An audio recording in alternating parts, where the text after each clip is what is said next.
Attention Talking Simpsons listeners, we have a special mini-series just for you. We're going through the entire first season of King of the Hill, and you can only hear it if you're a $5 and up patron at patreon.com/TalkingSimpsons. We're giving the Talking Simpsons treatment to all 13 episodes of King of the Hill's first season, and if you want a free sample, you'll find the first episode available for free in the Talking Simpsons feed. Patreon.com/TalkingSimpsons. It's the only place you'll find the first season of Talk King of the Hill.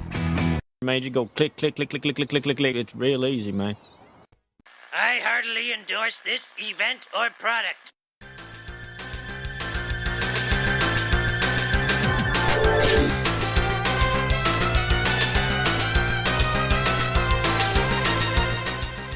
Ahoy, hoy, everybody. Welcome to Talking Simpsons, where we promise the most Gersh agency jokes per minute. I'm your host, Killer Robot Driving Instructor Bob Mackey, and this is our chronological exploration of The Simpsons. Who else is here with me today? Henry Gilbert is looking out for Henry Gilbert.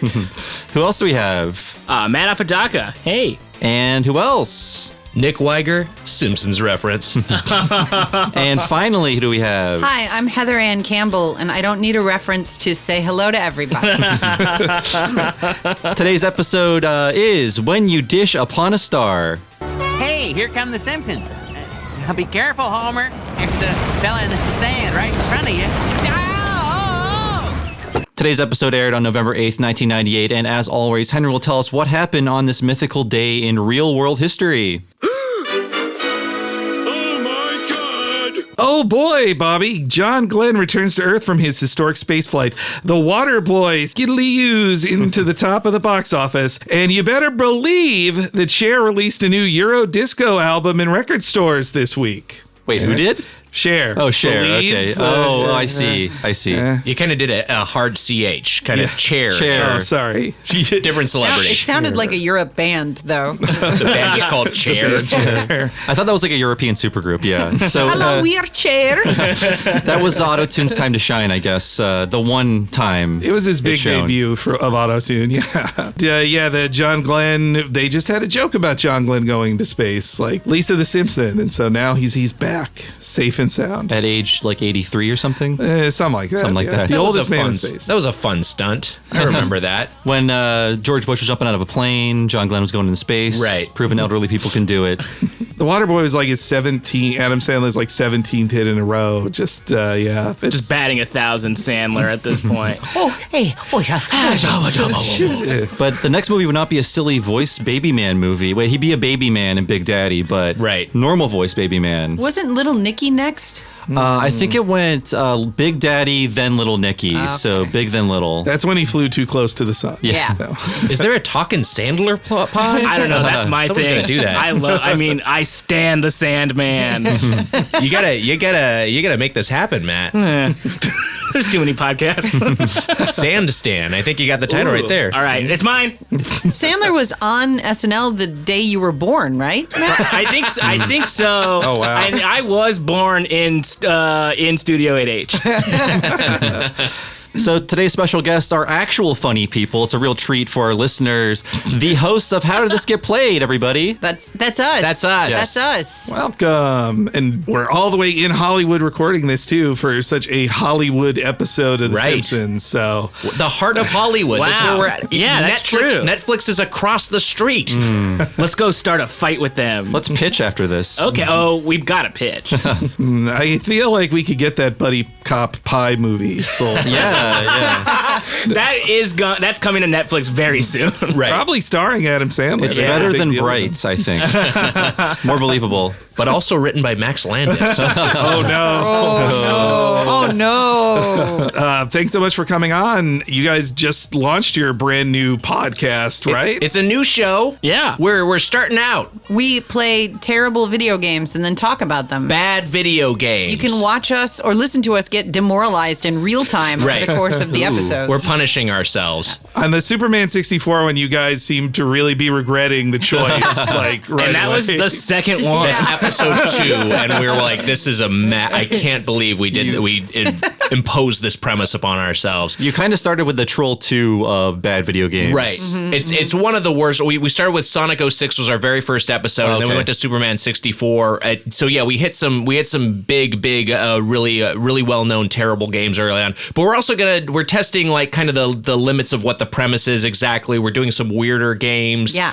Some ones that are maybe more modern and aren't as well known. We've got this episode coming up, or maybe it will be out by the time this releases, of Room in the Night Sky, which came out for Nintendo Switch like last year and is fucking abysmal. but it's like kind of like an under the radar awful game. Yeah. But it's really, really uniquely terrible. There are so many bad games now. So many. There are less famous bad games. Would you guys believe that there are more bad games than good ones? Now you're being crazy. No, I mean, it's just an observation I had. I don't know, just a theory. Are you twisted. Are you on uppers, Nick? You're never this lively on our podcast. Well, what's everybody's like history with The Simpsons? I'm curious about that too. Oh boy, I think that Matt and I should start, and then Heather should finish. I will say that I was a huge Simpsons fan growing up. My favorite show, loved it. I would say, The Simpsons and Conan chiefly were the things that made me want to get into comedy, and I didn't. But I just like love the absurdity and the and just how dense and joke packed the Simpsons that hit my teen years. And I was 10 years old in 1990, so like the 90s, basically the prime Simpsons years kind of followed my teen years. And so that seasons 3 through 8 were hitting me ages 12 through 17 basically. So that was like how I kind of developed my sense of humor and what I thought was funny. So I love The Simpsons. The show means a lot to me. I continued watching it past what are considered its prime years. I still check it out from time to time, and I enjoy the show, and I consider myself a huge fan. Matt, how about you? I started watching it when I was too young to watch it. I was probably 7 or 8 when I discovered it on my own, just flipping through the channels, or I might have been watching a show and it came on after or something. It was a problem with my grandparents. My grandparents were very mad at I'm going to bring her up, my cool young mom, and she was letting us watch it, and I didn't get a lot of the jokes. I was just distracted by bright colors and an occasional joke that I understood. But as I got older, I did start to appreciate the references that were being made and the jokes. I mean, and the characters. And I have a tattoo. I have the moth tattoo, and I stopped watching it probably when I was 15 or something. So I had a solid run between 90, 97, 98 until 2015, I guess. I don't really watch it anymore, but with the Simpsons app, Simpsons World, Simpsons World on FX app, I'll just throw it on, and I'll just have it mindlessly on in the background. And I've seen newer ones that I'm I can't believe that's an episode. There's an episode because it's so good, right? Well, there was one that I saw that was they had to sneak back into Springfield because they were kicked out, and they were wearing masks of other people from the town. And that'd be if I had a mask of you. It'd be so weird. I'd be flattered if you did that. I'd go to jail where I belong. I don't trust that guy. So the tattoo you have yes. the moth from the Simpsons pilot. Yes. Right, it's not actually the pilot. It's from the Christmas special, right? Where Bart gets the tattoo and he's getting the mother, and it doesn't get finished. Well, your listeners know what this is. I'm explaining this. That's why I didn't explain it. But yes, I'm Simpsons-splaining to people who know more than me. But that's a fascinating tattoo because it's a tattoo in the world of the reality of The Simpsons, and then you have it in the real world. What are the other? I'm trying to think of what the other ones are. Tattoos that people wear in The Simpsons. That people have in The Simpsons. The Mad Magazine fold-in tattoo. Oh yeah, that's one. Yeah, that's in chains. Yeah. There's also the Bart the. There's snakes tattoos, I guess. The Hellfish tattoo. Oh yeah, that's a badass one. I've seen lots of those. Gibberish. Yeah. Oh, that'd be such a cool one. This is not an in-world tattoo, but I've seen a tattoo of Bart sucking his own dick. Well, no, that's impressive too. That's from Simpsons Califragilistic. Well, then Heather, you have a different perspective. So I just found out in this moment that tattoo was a Simpsons tattoo. I was not a Simpsons kid. I didn't watch The Simpsons growing up. I didn't want to be in comedy. I only liked action movies and horror films. I just wasn't attracted to it. I would say I was more of a South Park kid, if anything. Bad kid. What? I'm sorry? You're a bad kid. A bad kid? Yeah, you're a misfit. Only bad kids watch. But I really liked the blues and jazz, so I got the Simpsons Sing the Blues album because I was like, oh, this is a thing that my friends and I can talk about, and nobody wanted to talk about the album. So that was my big, that and the arcade game, which I played like rabidly, were my big Simpsons. Who was your go-to character to play as in the arcade game? Bart, although I really do like the animation, the walk cycle on Marge. She's really, really nice. For this recording, I'm wearing a reference to that game. It's the second to last boss, Smithers with the bombs. Very It's nice. not canon at all. He never did that. He was never a jewel thief. He's not a domestic terrorist. No, they never. At this point, they could explore that avenue with Smithers, but they haven't yet. So the episode we watched for this was in my maybe double digits of Simpsons episodes I've ever seen. I would guess less than 20. Wow. Yeah. What did you guys think of this Hollywood insider view of the show or in this episode? You guys as, Hollywood professionals. Let me just say that Matt and I were talking about this before the episode a little bit. This is one where The Simpsons used to not have a lot of jokes that will play in the writer's room, jokes that are kind of like a joke about the Gersh agency, which actually that one I think kind of carries out side that so circles because it's just such a weird specific. But I mean, some of the other stuff that some of those variety kind of jokes are jokes to make people in LA laugh. And I feel like the show didn't used to do that as much. And this is one of the earlier episodes where they did do a lot of that stuff. And do we know if Entourage was on the air when this episode was out? Because I feel like Entourage would have really helped people. Right. The only time Entourage would have ever helped anyone would be to understand this episode. I feel like if you were watching Lovitz's The Critic, you would have gotten more of these jokes. Probably, right, sure. This was very inside for then, but in a post-Entourage world where everybody knows everything. Yeah. Yeah. It doesn't feel all that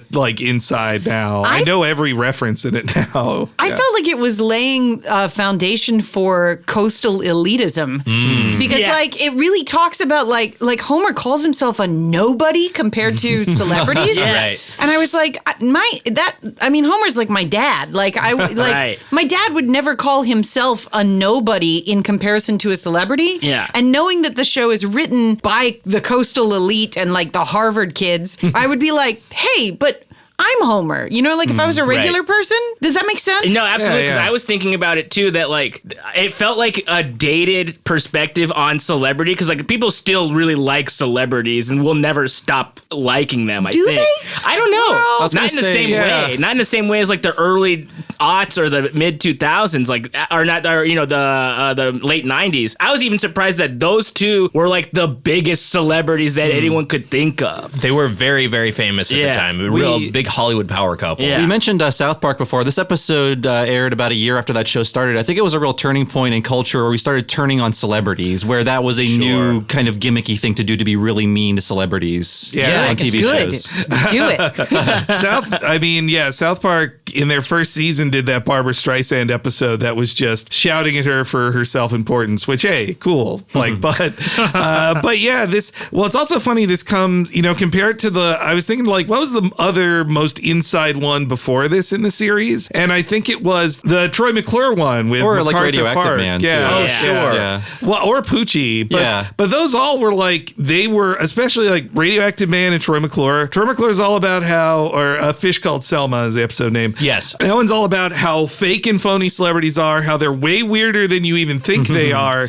and how nothing is real, and it's all just to get more popular. But in this, the most normal people are famous people in this. The only crazy people are regular people. Yeah, it's also too. It's in that episode there are things okay, he's talking to his agent Mac Parker, but the Jeff Goldblum character, I got that right? Yeah. And I know my Simpsons. You just whipped yourself on your back for getting it right. That's right. I self-flagellate for pleasure when I do something good.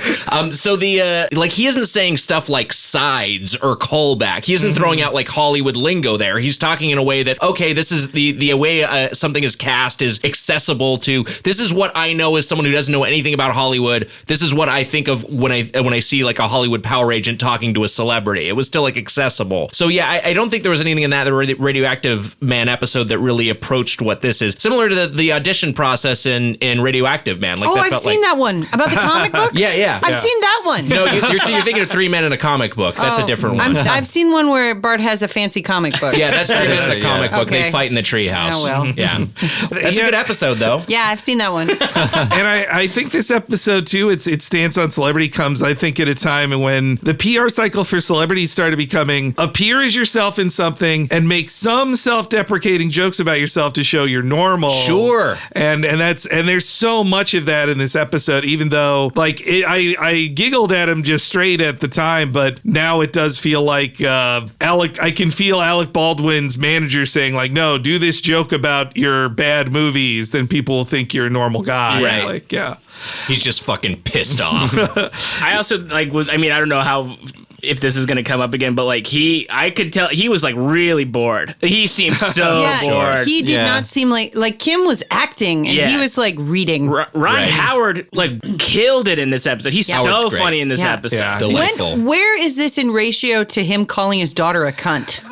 It was a selfish little pig. That's what he called her. It was a rude, thoughtless little thing. yes, I think about it often because it's bad, but it's very funny. That was 2007. Yeah, so this was way before that, and that was, I'm sure, the only time he's ever done that. He's never spoken bad to anybody. Yes. No, I mean, he didn't call a camera guy a faggot. He never. I mean, we're also in the post-shadow girdled up Alec Baldwin, and he is cut from stone in this cartoon. He used to be a lean guy. Yeah, Beetlejuice era, he was lean. Right. We're in the late 90s now. 98. Wait, so 98 he was starting to thicken out a little bit? Okay. Yeah. Well, if you've seen Shadow, which that was like 4 years before this, he has a girdle on like in the entire movie. Like his costume is a very high cummerbund at most times. What a dork. I shouldn't judge his looks. I'm just saying that. But I'll do it. That guy's a dork. this did come at a weird time for Kim and Alec too, because Kim was right on the rise again. Like this was her big comeback year. She'd won an Oscar like 6 months before this episode aired, and wow, they were making all these appearances, and he was just like, "Oh, I love my wife. I'm so happy for my wife." Which I felt like there's a joke in this episode about how jealousy is that he doesn't have an Oscar that feels realer than not to me. Yeah. This is almost like the Eyes Wide Shut of The Simpsons. Like it's a real world couple like working out their real world stuff on cartoon. Yeah, and also Harvey Keitel was originally in the episode as the Ron Howard part, but he got fired for jacking off on set. Is that true? That was like the Sidney Pollack part was originally Harvey Keitel, and allegedly he jacked off on set. I had no clue. Yeah. Wow. I mean, at least that's what I read in Any Cool in like 1999. So well, that's got to be true. It's true. I'm sure it's true. Doing research for this, I had no idea his divorce was so bad. He wrote a book about how he was actually right. And there's a quote in there about how he was, quote, trapped in the divorce matrix. He really is. In 2008. Yeah. Wow. It's pretty frightening. Wait, but what does that mean? I'm sure the book is available at any markdown I'm not gonna bookseller. read it. Yeah. Tell me what it means. It means he had yet to take the red pill. Exactly. And then when he took the red pill, he saw the truth. No, I Then mean, he got married 3 more times. it just once to a yoga instructor. Only 30 years his junior, but that's a real second wife LA kind of deal. His book was like, he divorced Kim like 3 years after this episode came out. And then by 2007, I think the divorce was finally finalized. He's like, it's time to tell my side of the story in a big time book, all about how the divorce industry is doing me wrong. And my poor wife didn't know any better. Yeah, he kind of writes her as like this country bumpkin that got tricked by lawyers to sue him. Like, that's so funny. Yeah. You know what? What a likable guy. Yeah. That's making me think of, because the egos are definitely a thing with at least with Kim and Alec, or probably primarily with Alec, but so there's going to be an ego issue going on here. And I wonder, having been involved in a lot of bits that have celebrities in them where there's so much like back and forth to make sure that nobody is offended, I wonder what the exact line count is and the word count is of all these wow. characters. Because I would bet that it's very close to 1-to-1. It's very, very close to every one of these guest stars has the same. They all have the same number of lines. And in the credits, they're all listed alphabetically Right. too, which feels like a sidestepping any kind of top billing What situation. a nightmare. I was a little kid when they were married and then got a divorce, but I remember that being like headline news that like they were like that their marriage was falling apart, and it was like a really nasty divorce. Yeah. Oh yeah. Every generation has that. Mine was Bert and Lonnie. It's so sad they didn't work it out. Another famously happy couple was going to be the initial guest on the show. So it was going to be Demi Moore and Bruce Willis. Whoa. And this show was originally written to get Bruce Springsteen on the show, which was the showrunner's dream to have him on the show. He still has not done The Simpsons, Bruce Springsteen. Mike Scully's favorite music, like Mike Scully in his years, a big thing he did was get a ton of guest stars, like I think more guest stars in his seasons than any other. And like he wrote the episode where Homer goes to Rockstar Camp and it's like every famous musician from 1960 to 1980. Except Bruce Springsteen. Except Bruce Springsteen, who just doesn't do, I think he just doesn't do comedies. I don't know. He waved at me one time. I saw him. I saw him pulling out of when I worked at the Improv over on Melrose. He was pulling out of Fred Siegel, and I was like, "That's Bruce Springsteen." Like it was immediately him. And I was waving at him with my friend, and he waved back to us. That's the story. That's really nice. That's amazing. In The Simpsons, because I'm not, do celebrities generally play themselves? Well, this is kind of a change in that now, actually, their approach at this time in the series. Because it happened before, but this is the start of it happening more regularly. Right. Like before, they would play characters usually. James Woods working the Quickie Mart in season 5 was like one of the first times where it's just the celebrity is here, people know who he is, and he is in the movie business. Yeah, and I guess the Krusty Comeback special, that was one where that they was had so many a famous bunch of people. different celebrities all as themselves, but there weren't a lot of it. Oh, George Harrison, I guess, but that's like a real brief thing. Not to bring up Entourage again, but so I've seen every episode of Entourage, and we're just talking about Hollywood. Oh so my I'm thinking God. about it. I know, and Jesus Christ. and I've seen the movie. But like I've noticed that there are like when an actor plays themselves on Entourage, it's like that's like a pat on the back. That's like, well, we want you to be yourself on here. But if an actor, like a famous person, plays a character on Entourage, I'm always like, oh, that sucks. Well, but like on The Simpsons, I think it's cooler to play a character. For sure. It seems No, more I think fun. so too. Yeah. I remember on Entourage when a famous person plays not themselves, like when Martin Landau plays the guy who owns the rights to the Ramones movie, I was like, who are you representing who wouldn't do the show? Right. Like, well, like Billy Bob Thornton is in the movie as not himself, and I'm like, that sucks. That really sucks. I really liked the foreshadowing of Homer saying to Marge in this episode, you could never open a movie. And then years later, she did. Wow. Isn't that did nice? open a movie. I love Fun.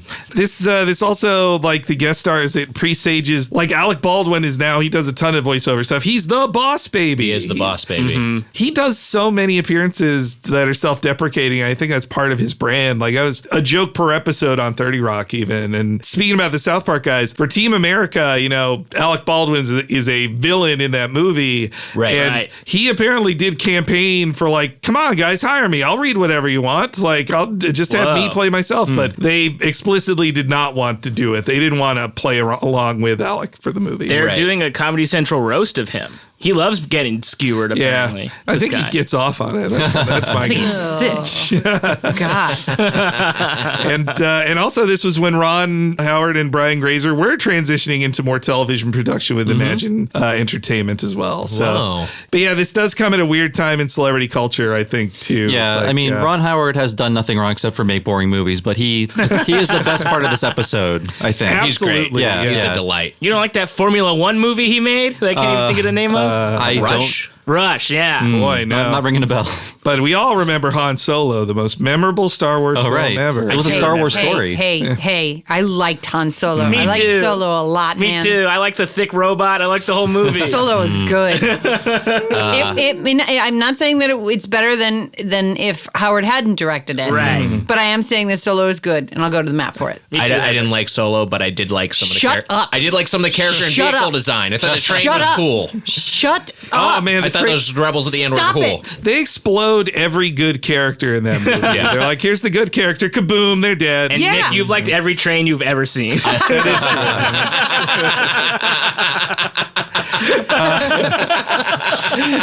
But the making of this episode, though, this was written by Rich Appel, and this is his final episode on the show. Before Family Guy, right?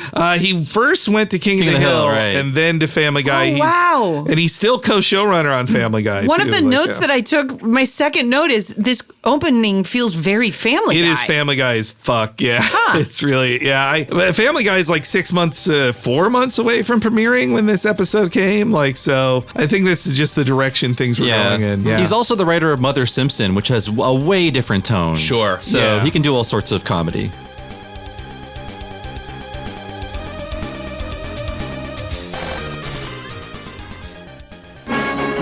The Simpsons will be right back.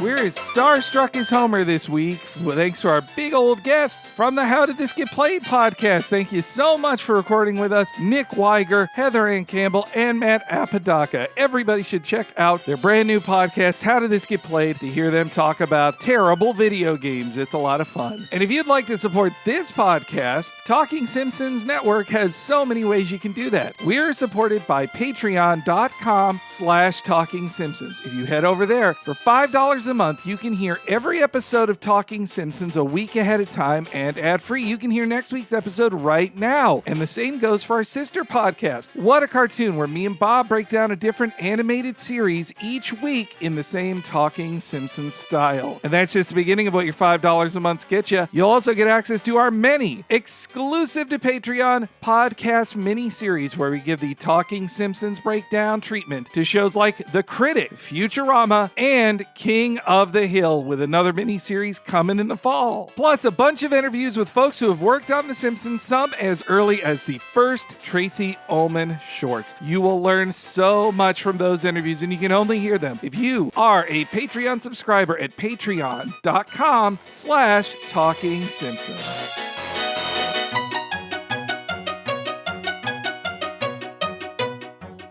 Fancier than a shot of wheatgrass, the $10 premium level at patreon.com/Talking Simpsons is an amazing deal that you should sign up for. Not only do you get all those $5 things I mentioned, you also get access to our monthly What a Cartoon Movie podcast. You'll get to hear our most recent one, Beavis and Butthead Do America. Me and Bob talk for over 200 minutes about the classic 1996 film starring our MTV darlings. Plus, you'll get to hear this month's Rocco's Modern Life Static Cling, where me and Bob talk about the rebirth of the show via its Netflix special. Plus, you get to hear our entire backlog of What a Cartoon movies: Batman Mask of the Phantasm, Kiki's Delivery Service, Akira, A Goofy Movie, Aladdin, Secret of Nim, Spider-Man Into the Spider-Verse, and Tiny Toons How I Spent My Vacation. It's all so great, you'll want to sign up right now at the $10 level to hear the What a Cartoon Movie. One more time, head over to patreon.com/Talking Simpsons.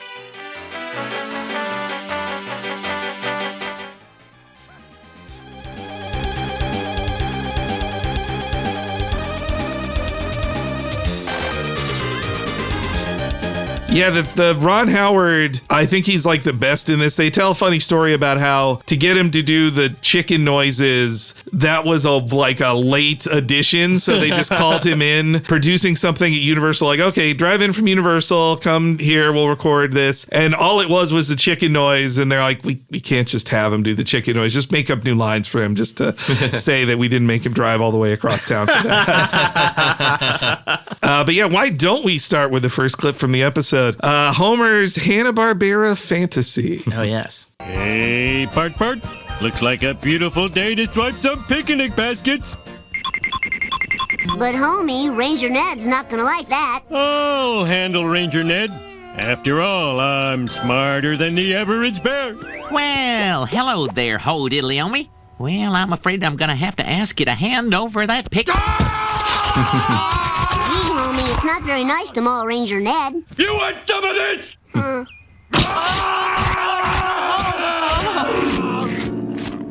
Dad, wake up!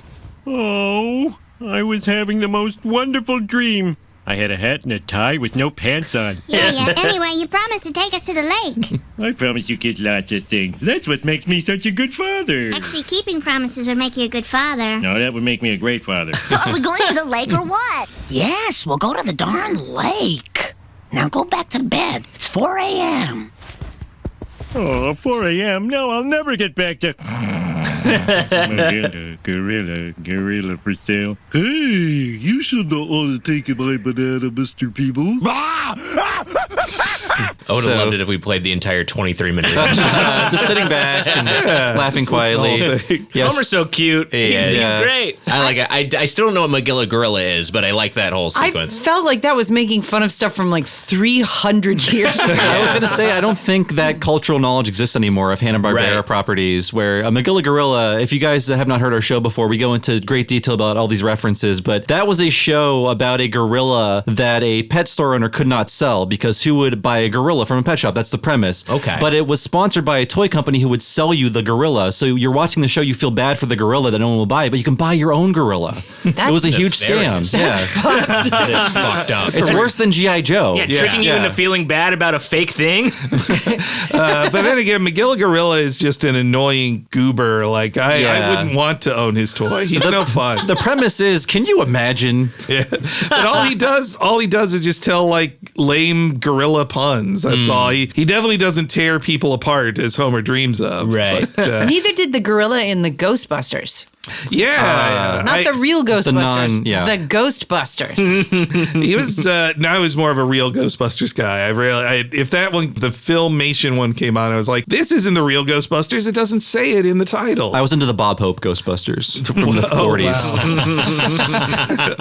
I think the animators did a really good job on the like background to make it look like a Hanna-Barbera cartoon. Yeah, it looks great. The joke comes pretty obviously. It's like, yeah, Homer's going to tear apart Ned. But I like that he dreams that he wants to kill Bart too. Like he dreams that he would threaten to maul Bart as well. Right. Though how often does he like scream like that in his sleep and Marge just sleeps through it? I like that you could hear the echo of the recording booth in one of those screams. Like he got so far away from the mic that suddenly it sounded like he was in a living room. You can tell Castellaneta really works. Like he works on the mic. Yeah. I saw a clip of him and Harry Shearer like improvising as Simpsons characters on Conan, and it was fascinating. Yeah. It was really, really cool. Those guys are funny. That's a hot take for me. They're professional improvisers, so it's cool to see them like actually do it in character like that. Yeah. I also like that Homer tells such a weird story about also being seemingly turned on by walking around with no pants. And Lisa just goes like, yeah, whatever. Like she's heard it enough. She doesn't want to listen much more to it. But I do like that joke structure. Like that does feel like a classic Simpsons joke structure. Like I was having the most wonderful dream, and it's like you think that's referencing what's previously happened, but then it like subverts it. Like it comes up with this completely different part of the fantasy that was what was appealing to him. And I don't think it's necessarily sexual. It's just like Homer doesn't like pants, right? Yeah, it's about freedom. It's freedom. I think. My favorite thing about comedy is structure. Mine too. We're on the same page. Structure's all I got. One of my favorite things about the Simpsons as a family is that they do sort of all really like understand each other. So like I think Lisa was just like, well, that's one of Dad's dreams or whatever. But also when there's like been times where one of them says something funny and they like genuinely laugh, and that just always just like touches me because like or like on Family Guy they all hate each other and like hit each other and stuff, which I don't love. But like on The Simpsons, they have their things that they don't like or whatever, but they're a very normal, nice family. Yeah, when there's things that feel off the established characters, it's things like, oh, wait, Homer played a prank on Marge. He's not like mean to Marge. He chokes Bart. He wouldn't choke Bart. But he wouldn't be lots of love and some strangling. Yeah. Well, this is jerk-ass era Homer. Yeah, though. That's true. Well, meanwhile, Marge, like, she is extra domestic in this episode. She doesn't really do anything that isn't being a homemaker in this one. When they're stuck in traffic in the next scene, and Bart even says, like, well, if we'd left at 4 a.m. like I did, Marge kind of, like, shirks back in shame. It's like she's even getting, like, dunked on by Bart. Her whole family is just absolute savages. They just dunk on her constantly. There's a lot more meanness towards moms in this series in this season, I think. The only Bart dunking I want to see is on a bootleg shirt where he portrays Michael Jordan. In that shirt you can't make now. Just dunking on Saddam Hussein. Sport our troops, man. And more cartoony than his dream of Yogi Bear is him breaking his neck as he looks. That made me laugh out loud. Yeah. It's very funny, but it's like insane. Marge says, Homer, you're spine. The glare alone is a great drawing. Just the intense glare. He literally kills himself. And then it just snaps back into place like, I'm out of He here. kills himself while driving by looking.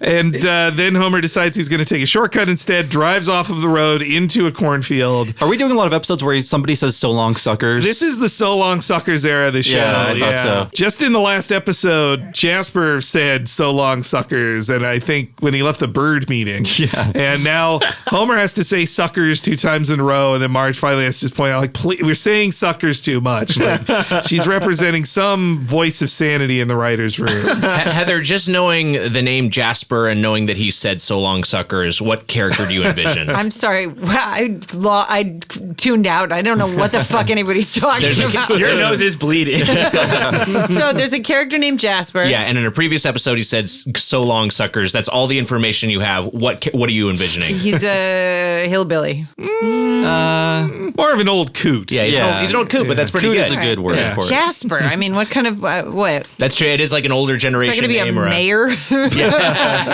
Oh yeah, no, I didn't think that. I love before we get out of the cornfield.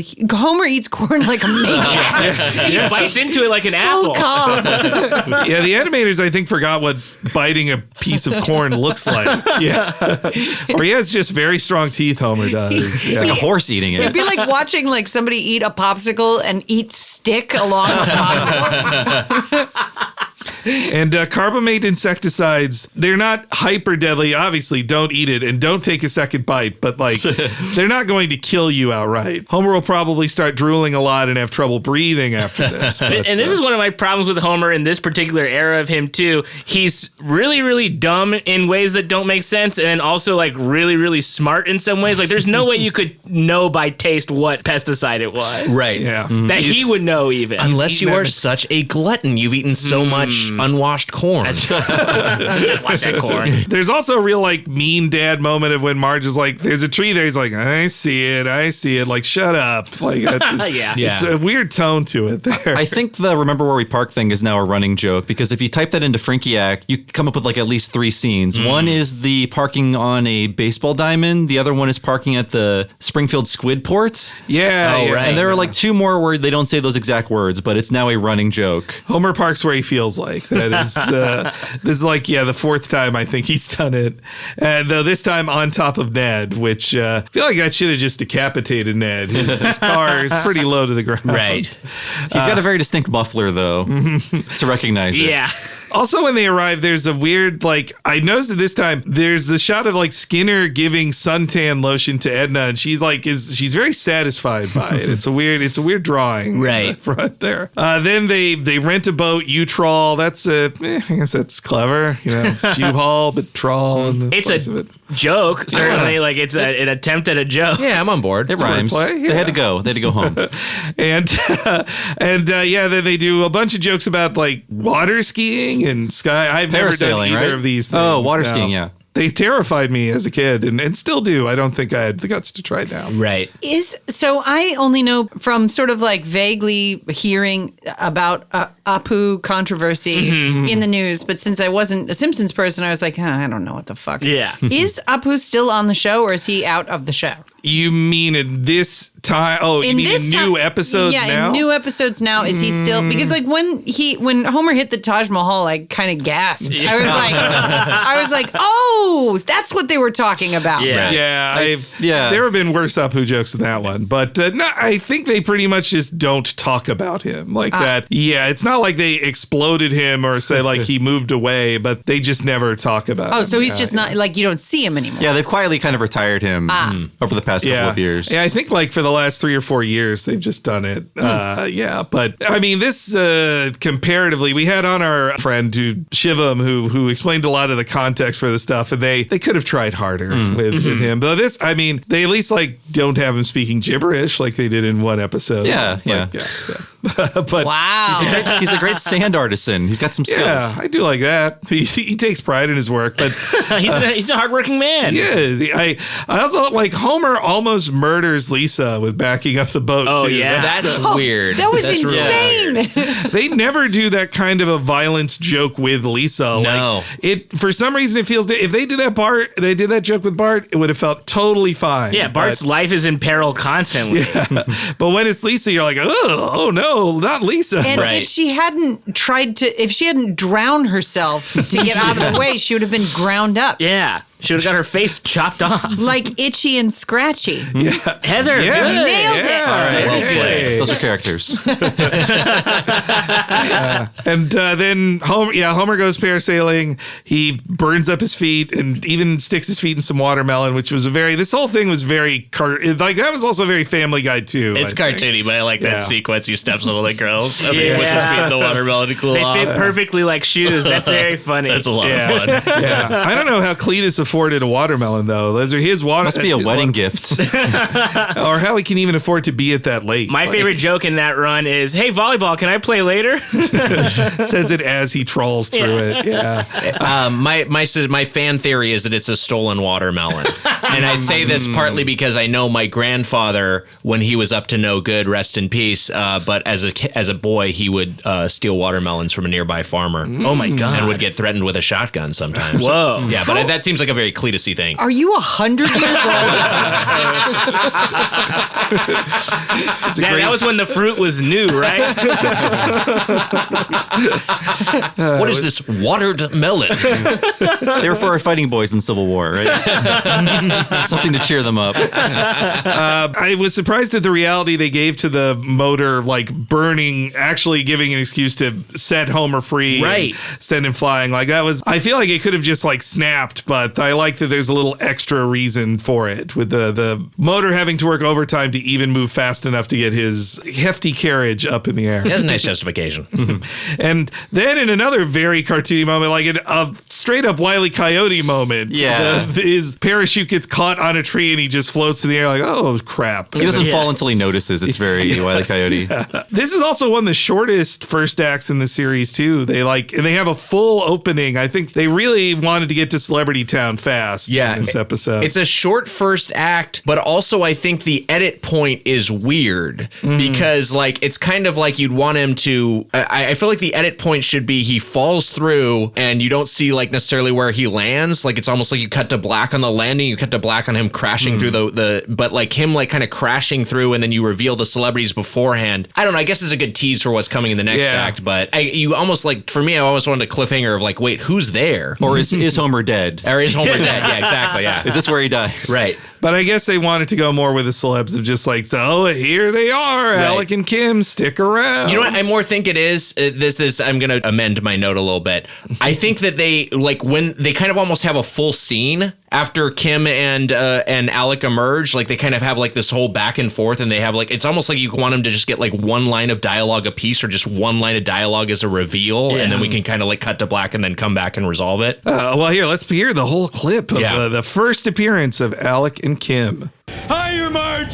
Higher! Won't go any. Higher, I say! I want to soar higher than any man has ever soared! I want to look down on the clouds with contempt! I want to stare at God's creation and spit on it! Lower! Lower! Here goes my turn. Oh, no, this is not good.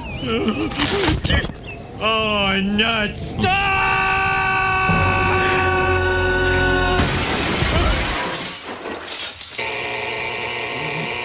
What? Oh, already? What the hell? Sorry, lady. I know you. You're Kim Basinger. It's Bass Singer. Oh, my God. I'm such a huge fan of yours, Miss Basinger. Thanks. Listen, you think you could slide over a little? Well, I am a married man. You're crushing my husband. Baldwin! I'm Alec Baldwin. Could you get off me? So, what are you two kids doing in my neck of the woods? Well, Wait! Tell me over breakfast. Who's for pancakes? He has a weird, like, extra big smile in that last shot, too. It's kind of also, too, like the score, like, kind of almost makes it feel like we're headed towards a cliffhanger, and then it just kind of keeps going. Yeah. It swells. Though that fall would kill a man. Like, and also it would have killed Alec Baldwin, too. In both cases. I think they do remark that he is full of glass. Yes, right now. yeah. Well, this is his reaction to being told he's full of glass later is very similar to him saying he's going to walk it off after the bridge crushes his head. Like, they just don't really care anymore on his physical well-being. There's a couple jokes in there. There's the alarm goes off. It's 11 a.m., which is like, I guess they're lazy celebrities, so they sleep in. And then, but Homer and Matt laughed at it. But Homer waking up and like treating it like it's his normal alarm clock is super duper funny. Good joke. Yeah, they thinks he just woke up from everything else was a dream. It's also in this act, Homer wakes up twice. Right. Homer is so horny for Kim Basinger the entire episode. He was gonna cheat on her. It's weird. So she had just done Cool World, right? Like she's like known as like super hot, like especially to cartoon characters. Right. Sure. Well, I mean, this is straight off L.A. Confidential, which was like her plot of her character in L.A. Confidential is she's older, but she's still hot, and Russell Crowe is still into this older hot lady. This 31-year-old woman. Yes, yeah. I mean, we are like 8-9 years removed from Vicky Vale, I think, when this episode came out. Yeah, so which in Hollywood years means she's a crone, but but she was very attractive and very famously fetching in L.A. Confidential. I think that but Homer. This is the thing about Homer, and there have been times where he's been horny in the past. You know, Princess Jasmine, Maud Flanders, and kind of I feel like a weird semi out of character thing when he gets drunk. Right. But he's mostly not that horny. And when he gets horny, especially because he loves Marge so much, it really irks me. It feels like it feels not true to Homer. Right. And him being so horny for Kim in almost in a very creepy way. It's just it feels out of character. The joke about smelling her hair was kind of too much for Homer, who I like. There are movies online where you can see him be very horny. Yeah, that's true. This is not the first time we have talked about these movies. About just Homer. Came up. Yeah. Well, because we just did the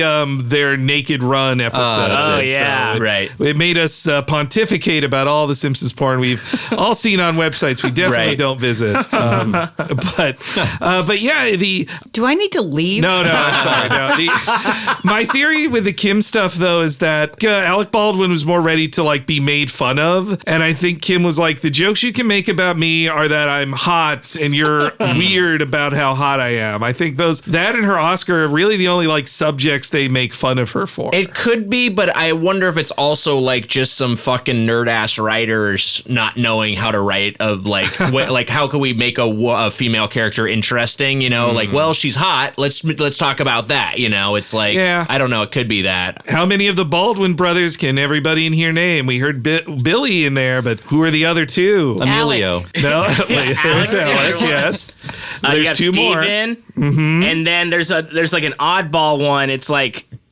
It's not Danny, is it? It is. Danny. Wow. Baldwin. What is he, like a mechanic or something? I don't know. He was an actor too. I think he's also an actor. Okay. Billy Baldwin. See, I get confused because there's Billy Baldwin, but there's also William Baldwin, but they're the same Baldwin. They are the same. It depends on how he wants to be credited. Yeah. When he's in Biodome, he's Billy. Okay, and so which one is the outspoken right-wing Christian conservative? Stephen Baldwin. Now? That is right. Yes. Oh wait, it was Stephen Baldwin in Biodome, right? Or is it Billy? Stephen Baldwin's in a Pauly Shore movie. Okay, that's probably it then. Okay, yeah. But Billy was the one who he appeared in on 30 Rock. That was the last time I've seen Billy Baldwin in anything, because he played not himself, but an actor cast to play Jack Donaghy in a movie about the show. Yeah, that's fun. If you guys want to talk for a half hour about Biosphere 2, which is what Biodome was based on, I can do a half hour of that. Whoa. Is that the one that Steve Bannon was in charge of? Yes, he was partially in. Look at at you go. Wow. Hey, I I didn't know a know little bit this. about the Jesus. bio. His eyes are rolled Yeah. backwards. Is there a dome episode? I mean, the movie is a dome episode, but is there like a biodome parody in the show?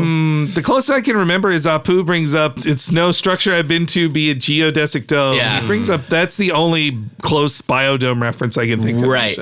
So you guys. Oh, So yes. after we were talking about the Baldwin brothers, and I took to my phone for 1 second because there was a thing I noticed on Twitter a while ago that Daniel Baldwin, at Daniel Baldwin, one of the primary uses of his Twitter account is that when he wakes up, he just tweets, "I'm up." So Nightmare. So if you search It's a for nightmare. from Daniel Baldwin, "I'm up," you just get pages and pages of this. I'm showing this to you guys now. It's like a self-wellness check. Wow. For the that's- public. Yeah. Yeah, It's alarming. It's weird. It's weird. And I used to like retweet it, and then someone said like, "Hey, I think it's possible. It's like he's in recovery, and that's like a thing of like, oh, it's another day. That's a thing." Which I made it less fun for me. But if it's whatever it is just definitely a quirk of his that if you follow his Twitter account, he tweets "I'm up" very regularly, like basically every day. What was the search field you used there? Was it from user? Daniel Baldwin I'm up. Okay. Yeah.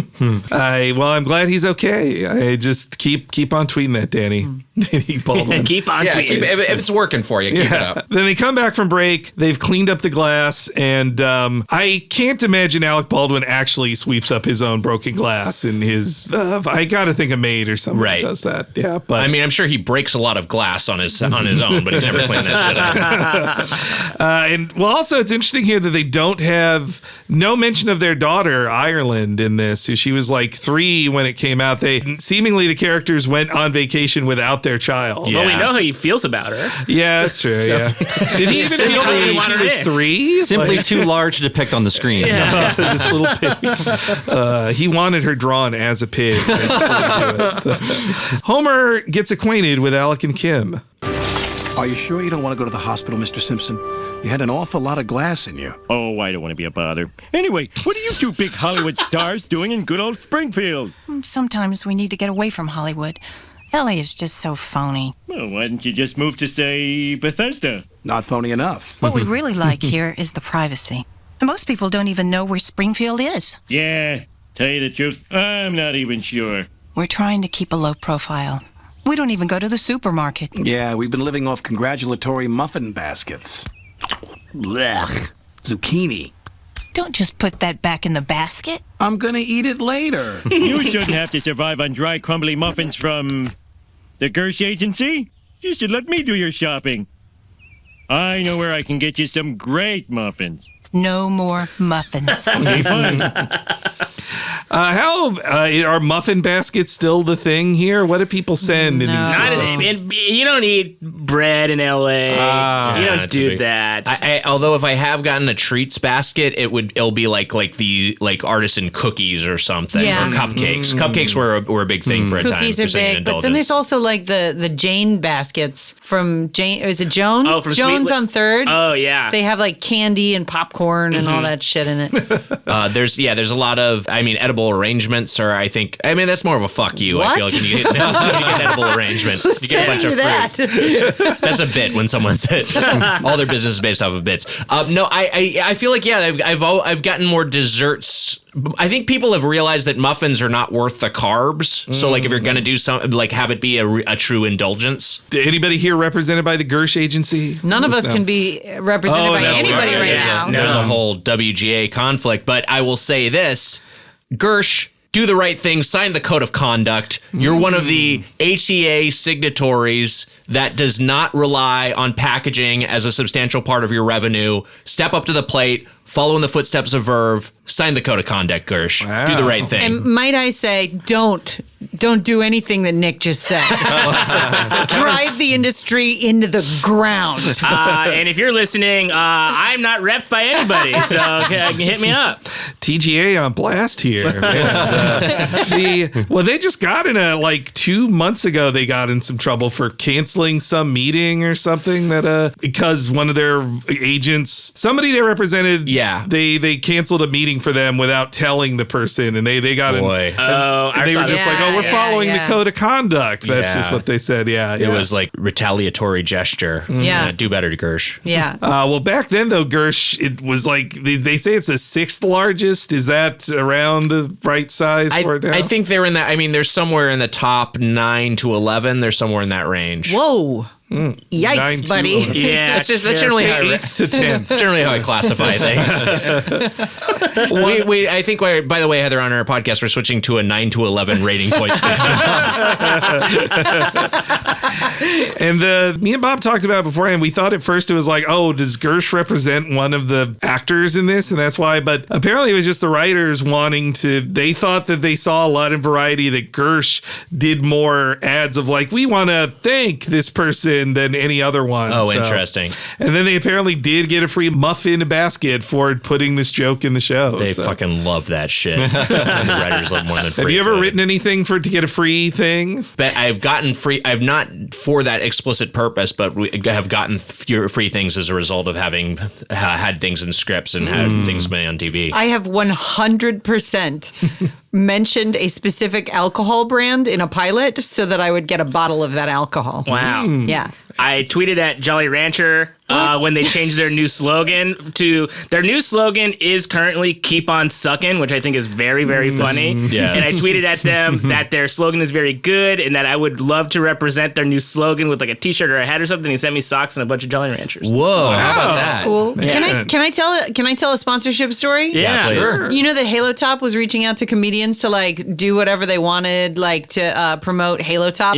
for a while. Yeah. They approached me and were like, hey, would you do like tweets for a day about Halo Top? And we'll send you some free ice cream. I was like, fuck yeah, what can I write? And they're like, literally anything at all. And I was like, I can write anything? And they were like, yes. So I tweeted a hostage drama where the CEO of Halo Top was executing my family unless I ate ice cream. And the contact person who like got me the gig was like, these are hilarious. Keep going. They're great. Wow. But then the Halo, like whoever was above her was like, what the fuck is this?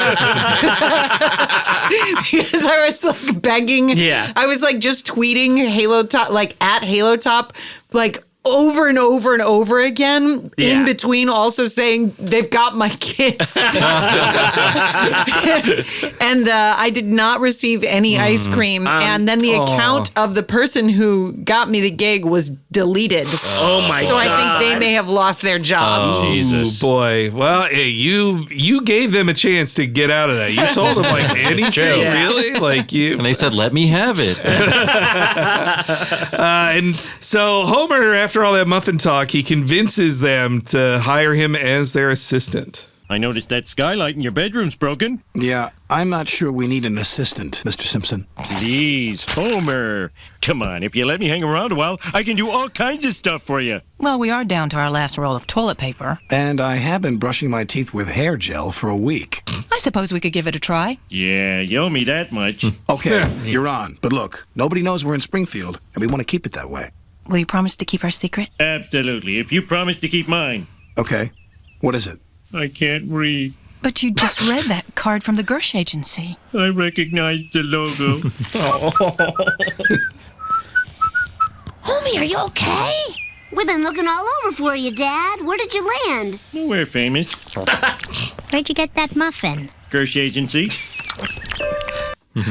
It sounds like Baldwin and Kim are right up on their mics, and that hot mics. like, and that like Dan Castanella, is that how you say his name? Castellaneta. Oh, close. That he's like on a couch in the other side of the room. Different room tone. It's like, hey, what's going on? Right. They could have been phoning in, but I mean, Nick earlier was talking about writers' room jokes about how they were doing Inside Variety stuff. I think the Homer saying he can't read is something pitched in a room just to get a laugh, but then it gets into the show because Homer has read plenty of times before. He reads in this episode. He writes an entire script in this episode, but he just says he can't read, and then they move on. Right. Yeah, that's what I mean when he's like too dumb. I'm like, I don't believe that just because I've seen at this point 200 episodes of this show. Yeah, well, the very next scene is him at the Quickie Mart with reading glasses on, reading a list. I mean, it's just a random joke, which is funny in the moment, but you're not supposed to treat it as a reality. That's just so odd, though. Like, and he's so dumb he doesn't know what reading is. I think that's the way you justify that. He has deep knowledge of talent agencies, though. Yes, of logos. He knows it by the logo. He did just crash their sky highlight, so he is suffering brain damage. Right. I mean, you can always chalk any inconsistency in Homer's character up to brain damage. You can figure on that. But and they just don't have any more questions about Homer walking out of the woods with a muffin. I guess that's hardly the weirdest thing they've seen Homer do. I like the wet slap of his feet. They're really like they're whap, whap, whap, in doing this podcast. You appreciate the Foley people more than you did before. Right. Like, you can really hear the specifics they get. And then Homer goes to like the only place he knows to buy groceries, the Quickie Mart, which has none of the things, which I've now heard of those things. When I was 15 and saw this episode, I didn't know any of the frou-frou Hollywood foods were listed. Yeah. It reminded me, there's like a joke I can't remember exactly what the specifics are, but there's a joke in Friends from around this era. It would have been a little later. It's like Joey's at Joey's at Rachel and Ross's wedding, and in the UK, and like a British waiter comes up to Joey and is like, and he's like, "What's that?" And he's like, "Steak tartare with watercress and burrata," something like that. And Joey's like, "That's not food," And it's just like these are such as everyone knows what this is now. Focaccia is name dropped as the most like fancy kind of bread. Right. Now it's at every Starbucks, right? Yeah, right. Yeah. Yeah, and same with like wheatgrass. Do people even do that anymore? I feel like that's not the hip food anymore. No, that was a trend. There's a wheatgrass place right next to right where I live. Oh, wow. Okay. Yeah, I stand corrected. you can get wheatgrass shot. It's good for you. I did want to try a lawnmower after this. Yeah. Wheatgrass and vodka sounded fun. Yeah. I like Homer listing all the things, and Apu just saying, like, we have none of those. Yeah, that's funny. Yeah. Okay. But then the next scene, I feel like there is a scene missing, because the next scene is Homer dropping off the food. So he did find the food somewhere, all the things I asked for, but where? How did he get it? I would love to have seen the scene of Homer in a like fancy food store in Springfield and just being like, I don't even know what this is. I feel like he had to go to Shelbyville for that. Oh, yeah. Oh, they have it. That's the only kind of food they have there.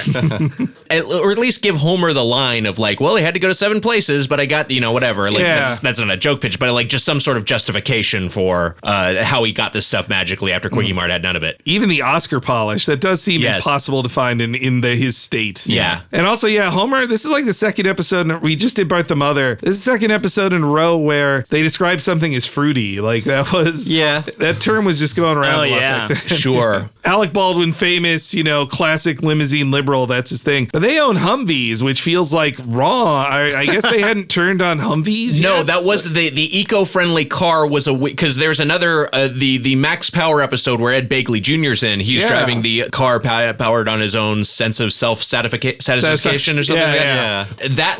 That was like the weird Ed Begley, like, oh, there's these weird eco-friendly celebrities, but celebrities in general like weren't worried about the environment as much then. I feel like the Hummer was just like a big power thing for a time. I hadn't thought about Ed Begley Jr. in a minute. He's probably so mad just at everything. Right. He's like, I fucking told you. He rules. I worked with him once. He's so funny. He seems like a cool guy.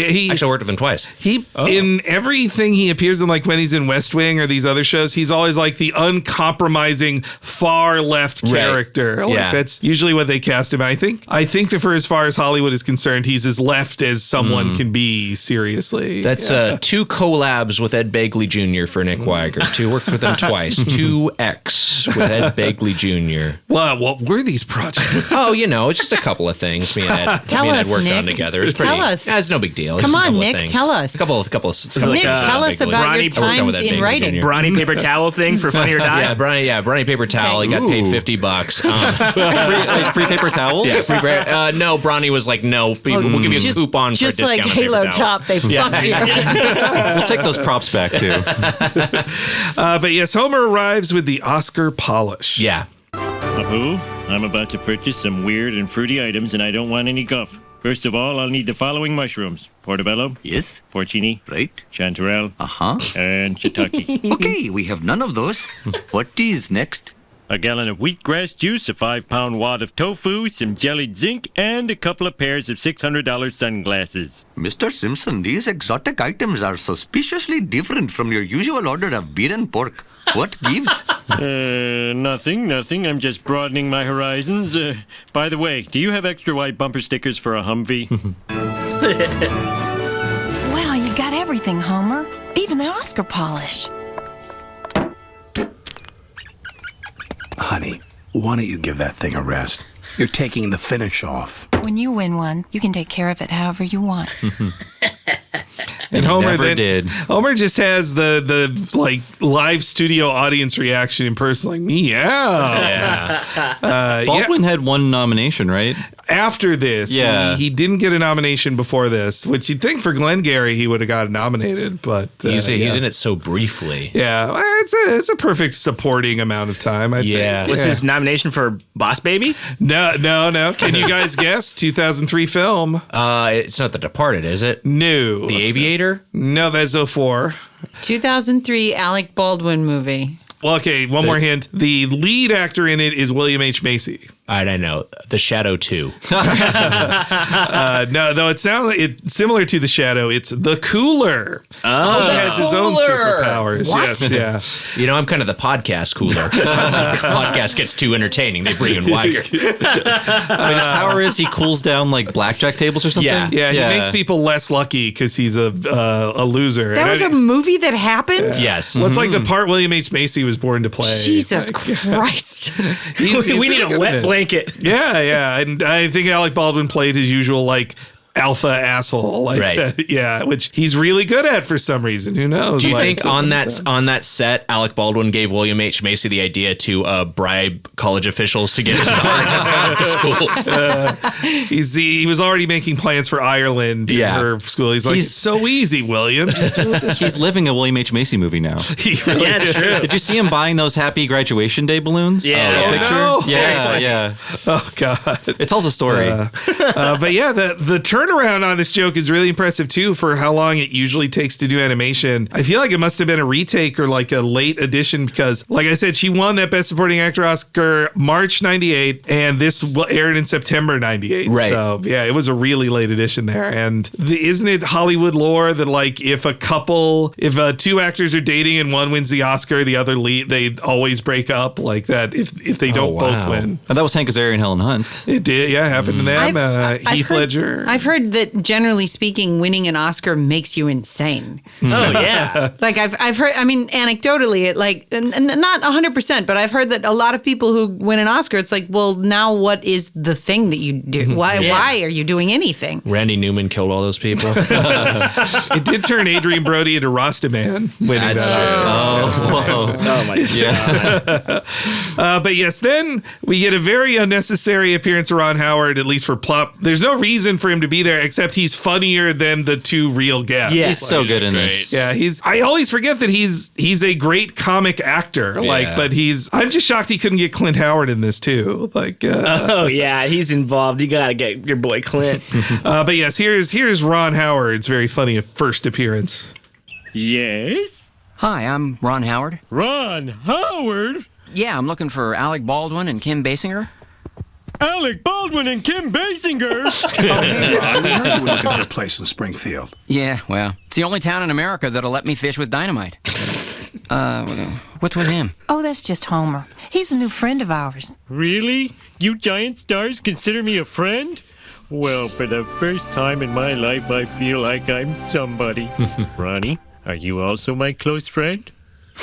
Do I smell vodka and wheatgrass? It's called a lawnmower. I invented it. You want one? Yeah, okay. And I'll have a rum and zinc.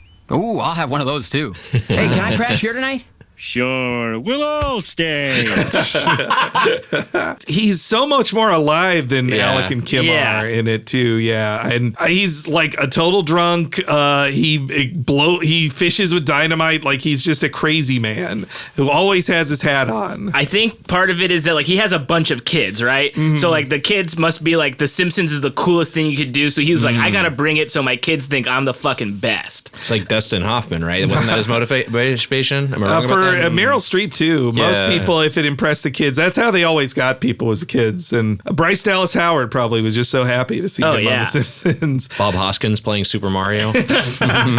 Well, the kids will make a cameo in a future like next season when Ron Howard returns. They'll be there with him while Homer's about to kill himself. Yeah. Yes. After he killed himself in this episode. Well, this one was accidental. The other one Well, in that episode, he is intentionally like ending his life. Like his life is over. He feels. Is that the bowling one? Yeah. Okay. Yeah. He has like kind of that's the first act where he bowls a 300 game, and then he has like an existential crisis. And I believe Ron Howard is going to the special zoo for rich people to see the Fantastipotamus.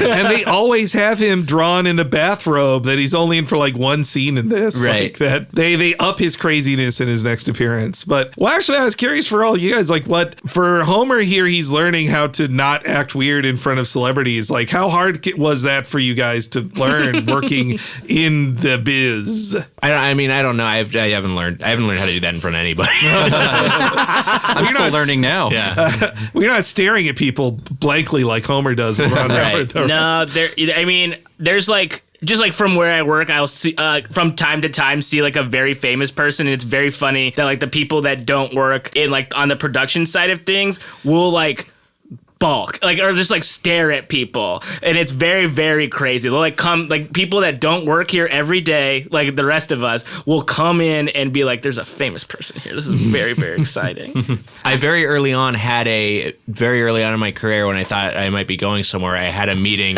with Imagine, Ron Howard's company, and I went into the waiting room, and another guy comes into the waiting room after me and checks in and then sits down, and it's Justin Timberlake. Whoa. And so we were both waiting together for meetings. They saw him first, naturally. But I was like, that was like a moment where I was like, whoa, this is like Hollywood. This is kind of crazy. Did he tell you to change it from the Doughboys to Doughboys? Yeah, he said drop the Doughboys is cleaner. Homer, I also like Homer just is immediately like he's doing a sleepover instantly. Yes. Too. But also Homer's reaction to them is so much like they just do in regular episodes of Simpsons from then on, of like, they see a celebrity and they say, Lady Gaga. Yeah, sure. What are you doing here? Like, but it's sort of a Muppet Show joke, but then it just became what they do. Mm-hmm. I do like though that Homer is equally impressed to see Alec and Kim again when he turns around. Yeah, that's funny. There's a run of good jokes in here. Lawnmower was mentioned earlier, and then the that Ron wants both drinks. Yeah, it's really good.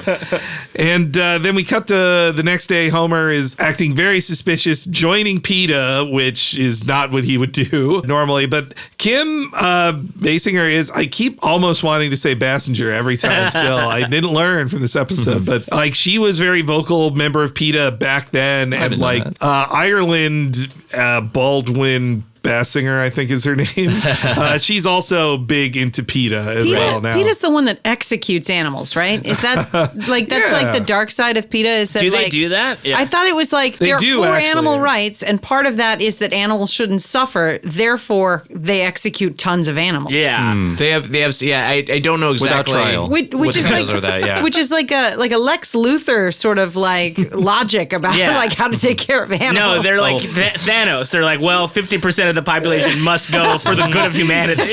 Well, I had heard that they like will help thin out. They're like, oh, there need to be fewer of this here so these animals can survive. So they kill some of them themselves. Like I've heard that before too. Yeah, but I think PETA has nice thoughts, but they also do. I think they waste a lot of time on stupid shit. Like of nude celebrities, like saying, I also just don't think that anyone hates animals the way they think the world does. Like everyone is like, yeah, we should be nice to animals. I don't think anyone is like anti-animal. Yeah. Well, they went after Pokemon, and I was like, you're on my shit list. Yeah. Well, I just think of like there was like this like press release that the head of PETA did that I remember that she was like, thing when I die is that I'm gonna have a barbecue at the park or something, and then feed the people that come to it, and then it'll be revealed that it is my meat, like in my ribs and stuff. She's a freak. Ooh. Whoa. No, I remember with the video game thing when that Super Mario 3D Land came out with the Tanuki power-up, they then made like a parody game about how Tanukis are killed for their fur very brutally, which it's good to spread the word about that, but it just felt like, why are you attaching this to Mario? Like, Mario shouldn't be covered in blood. He's a cute thing. Wasn't there a Pokemon thing, like everyone's second thought about Pokemon, like every webcomic joke from 1998, like it's cockfighting, and then you move on. Yeah. And you move on with your life. Yeah. Also, the gag is that Homer has a cell phone and Variety of like, what person would have that? Yes, a cell phone being a novelty, like that is like the Simpsons history with cell phones is fascinating. I didn't know how many seasons of The Simpsons there were. So season 10, I was like, oh, Jesus, we're like deep into the show. And so when it was like, you have a cell phone? I was like, wait, when is this? And it wasn't until the end of the episode when the Titanic posters were on the wall that it was like, oh, now I know what time this is. It can be hard to tell because their TV has bunny ears on it. They live in a very 1960s house. Yeah. And they resisted for the longest time giving characters modern things like laptops and cell phones as time moved forward. Though now, like multiple episodes will like Bart will just pull out his smartphone. He just has it, which all kids do have it. You wouldn't question it. Yeah. Well, and also Homer knowing Variety. Like now I feel like everybody knows I don't know, maybe I'm much more inside than I was as a kid. I feel like Variety went through nobody knew it and then everybody knew it. And I feel like nobody would know it again now. Yeah, that's probably true. Yeah.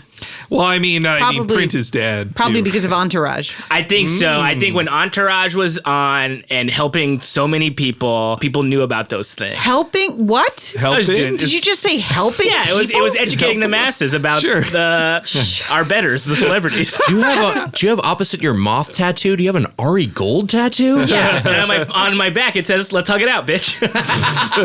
They lost the good headlines like Hicks, Nicks, Chicks, Flicks, or whatever that famous Variety headline is. They're all very too clever. Was that?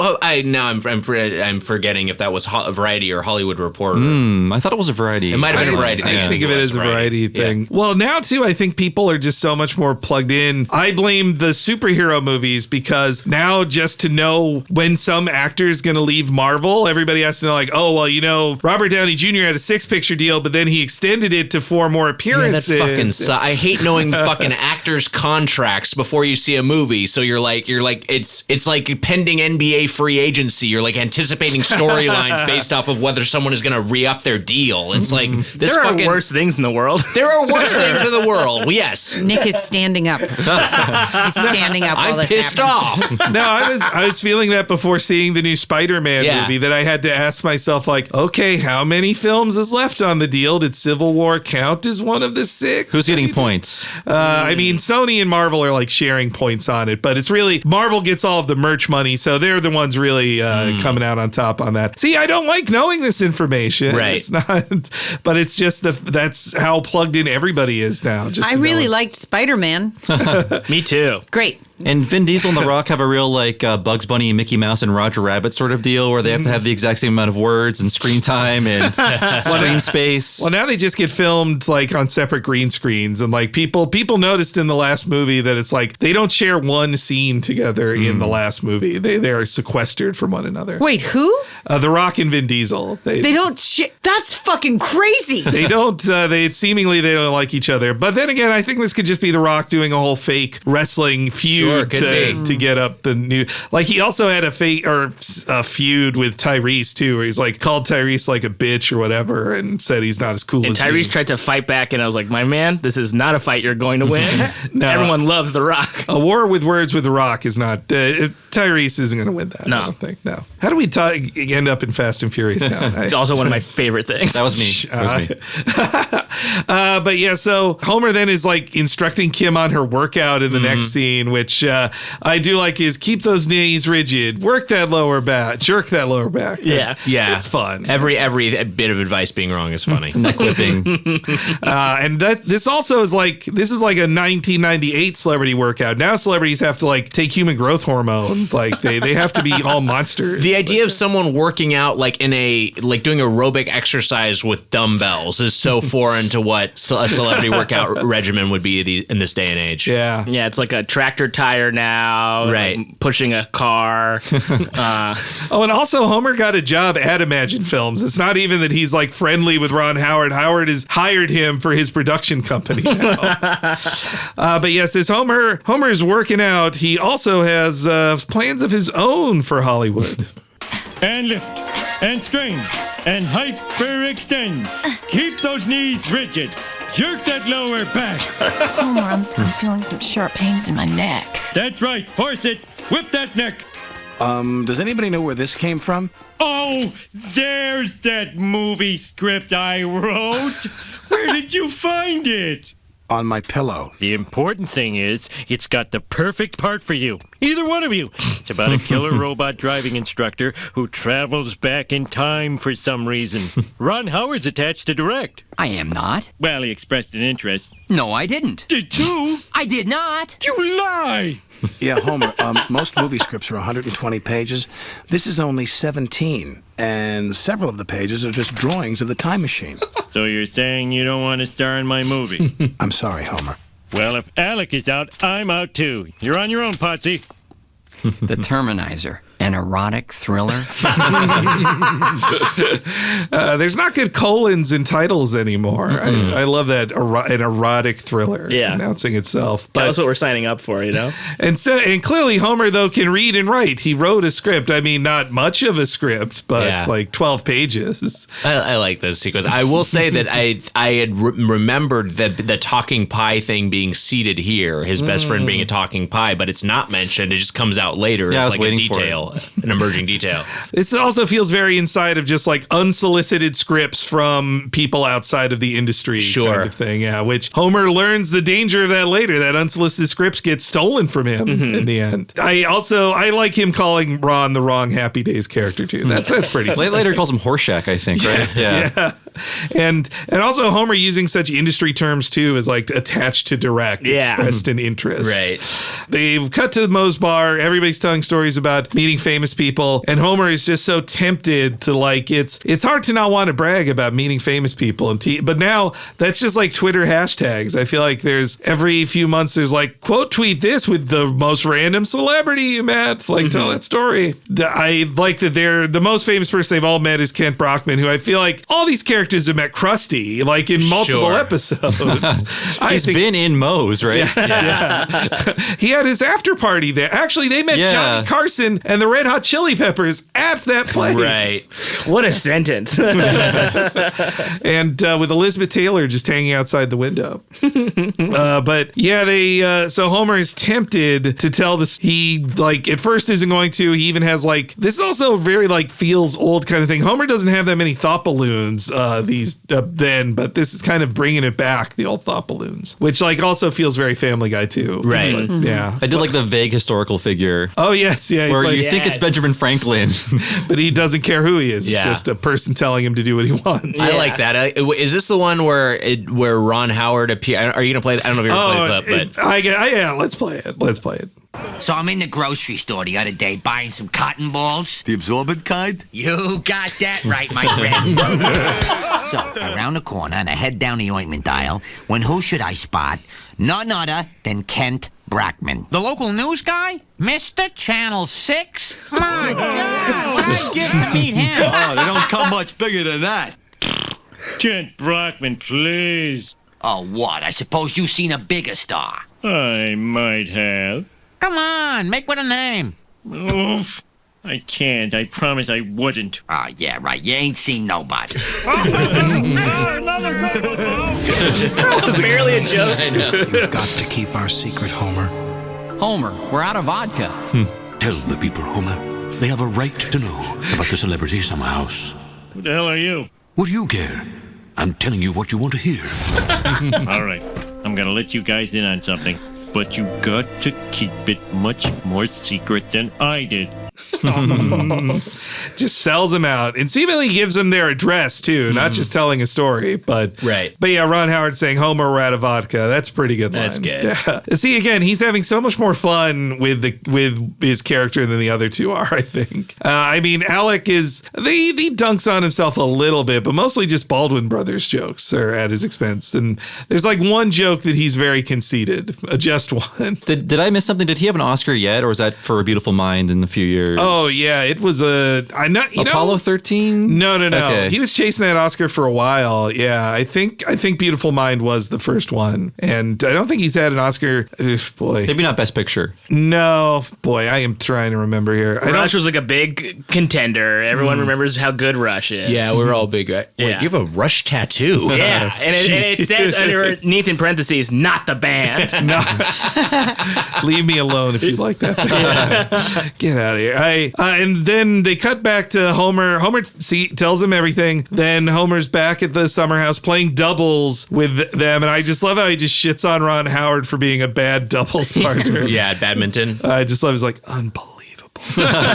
And Ron Howard's reaction too is just like, what? Like, he's such a good delivery. He's just good at everything. They have fun saying shuttlecock too. Yeah. Oh yeah. I'd misremember that joke as being from the episode where they build the tennis court. It's from this one where they're playing badminton. We're a little that is another celebrity fiesta episode for sure. Right.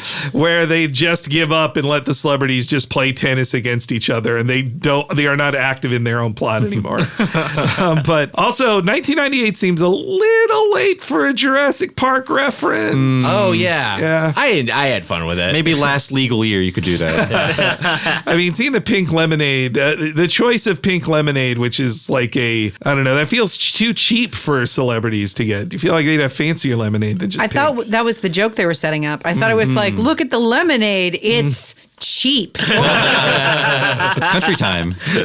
But these celebrities are so normal in here. Like they apparently like cheap lemonade. And yes, it's an invasion of the fans at their place. Like also to really put this in time, they have a "You Complete Me" sign, which doesn't really fit with none of them were in a movie. I guess the Jurassic Park thing confused me too. I was like, they could have done a reference to a film one of these people was in instead of Jurassic Park. Maybe that's too obvious, I guess. Maybe, or I don't know. But like a Backdraft reference, one of those very famous scenes from Backdraft. Was Alec in Backdraft? No, it was a Ron Howard directed one. You're right. But it was a different Baldwin was in it. I think it was a Billy. I think Billy was in that one. Yeah. Wow. Yeah, actually, I don't think they acted in movies together. Like, I don't think he directed a film that they were in. The closest in my research I could find was like Brian Grazer was an executive producer on 8 Mile, which Kim was in as Eminem's famously wonderful mother. But why did they? It is like kind of weird that Ron Howard is the guy then, because he doesn't really have any connection to them. Yeah. I mean, I'm glad he's in it, but I mean, I guess he was like the director the funny guy they could get. But, right.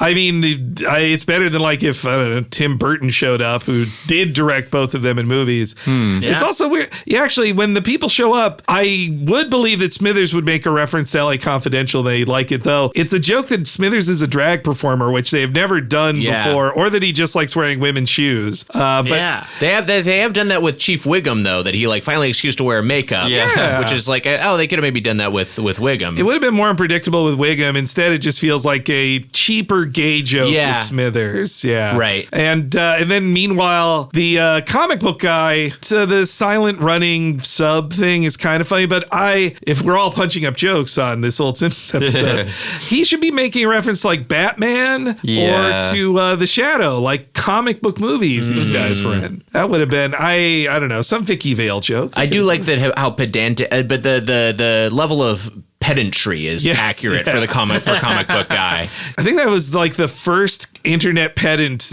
Hollywood writers made fun of was comic book guy. He predicted Neil deGrasse Tyson.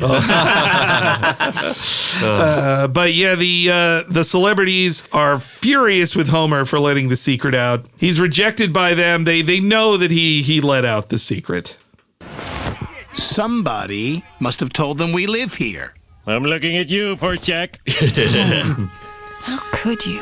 Okay, it was me. I'm sorry I blew your secret, but you don't know what it's like to be a nobody. I just wanted to bask in your reflected glory. Reflected glory! Homer, you betrayed our confidence. I just don't think we can be friends anymore. But where will I bask? Anywhere but here. Come on, Ron. We're not wanted here. All right, I'll go. But the next time you want someone to remind you which brother is which, or smell your hair while you're sleeping, just remember, old Homer won't be here anymore. Hey, come on! Wait a minute. Somebody's coming out. Who is it? Is it anybody? Nah, it's nobody. Throw your stones, it's nobody. So Mo's plan was to murder anyone who came out that wasn't famous. As punishment for not being famous. I was saying to Nick earlier that joke drives me insane because Homer is like one of Mo's like best friends. Like he would know Homer. Right. It should be famous too in Springfield. Yeah. Sorry. Well, they're only there because Homer told Mo. Yeah. But he's just simply a nobody to them But as he walks out. That could have worked if they'd given it to this doesn't quite work because he's a celeb. I was gonna say Sideshow Mel, but if they'd had Mr. Largo or the captain, the sea captain, be the one who's you could do the throw your stones thing. It just doesn't have to come from Mo. Or a straight up nobody character that we've never met before. That's actually a really good punch up. It's it's a very biblical moment of them stoning Homer too for being unfamous. Right. Again, they just go to the creepy thing that he smells her hair when she's sleeping. Like that should be a too far kind of thing for Kim if she's a normal person. There's another joke like that I think is worse. Oh yeah, later. Yeah. Though it's also weird that in the future, Alec Baldwin actually will have a dangerous stalker that gets arrested who's stalking him. It's I don't know. This episode probably became less funny to him now. I would think he never watches this because it reminds him of the wife he wrote a whole book about. Right. It was a similarly uncomfortable thing on the commentary for this one and the one with Helen Hunt where they are like, yeah, this was the production, and they just talk around the very obvious elephant in the room of the famous Hollywood divorce in their show. And so they come back from break. Homer is very sad. It's a well-drawn man-witch that he's got there. And then Homer reflects on how we be focaccia bread. He uses terms like ankle to get out of a very variety term there, which I feel like they don't even use anymore. I was not familiar with ankle. Yeah. Oh wow. Either. It means ending Will Ferrell just ankled Adam McKay at Gary Sanchez Productions like that. That's how you'd use it in a sentence. And also they made sure to draw Lisa not eating meat. Sometimes they still would goof that up, but they stuck with her. Just identical piles of slop. Yeah. But her slop is green, so you know it's not meat. Homer realizes he shouldn't be mean to his children, who are no Joan and John Cusack. He needs to get revenge on the celebrities. And I do they do so many gags in this season too of blank A. I love that. But did we get to the Martha Ray joke? Because I wanted to talk about that. So this is then, yeah. So Homer says the only person that would understand me is the guy who married Martha Ray, which I did not know until this episode. Does anybody in this room know what this reference is? Okay, so this guy named Mark Harris, he was a very effeminate hairdresser for an entertainer named Martha Ray who was sort of entering her 80s as the 90s were approaching. She basically married him in a sham wedding to not go into a nursing home, and he was sort of taking advantage of her. They were kind of taking advantage of each other, but this was the less cartoonish version of Anna Nicole Smith and that old guy. So this was a popular joke in the very early 90s, and this is what Homer is referencing. He is comparing himself to a man who is preying upon an elderly person to take her money and saying he would understand Homer, but he was a member of the Howard Stern Whack Pack, this guy, Mark Harris. Fascinating. And they would invite him in to clown on him and make a lot of gay jokes, of course, but that's what this reference is. It's similar to the type of jokes when Liza Minnelli was married to that David guy. Yeah. Very similar of Geist or something. Yeah. Of just It lets you do gay jokes and ageist jokes. It's all you get to hit all of the. But now this guy, he like writes music about like pro-Trump music for the president. But there's another Republican congressperson or governor or something named Mark Harris, so he's impossible to Google. But that's what he does now is writes. Beat him on SEO, that other Mark Harris. Wow. When I ever heard that line, Martha Ray, I was like, I just let it go past. I never dug deeper into it. Like, because she died in like 94 and 91, I think. Or 91. Wow. So it's a more dated of a joke than the Jurassic Park joke. Yeah, that's true. Yeah. So Homer has decided he's going to get some revenge. And his revenge comes in the form of an RV. Attention, starstruck fools! Step right up and see the world's greatest mobile collection of Alec and Ron and Kim memorabilia. Only $5. No, wait, $10. You heard right, $20.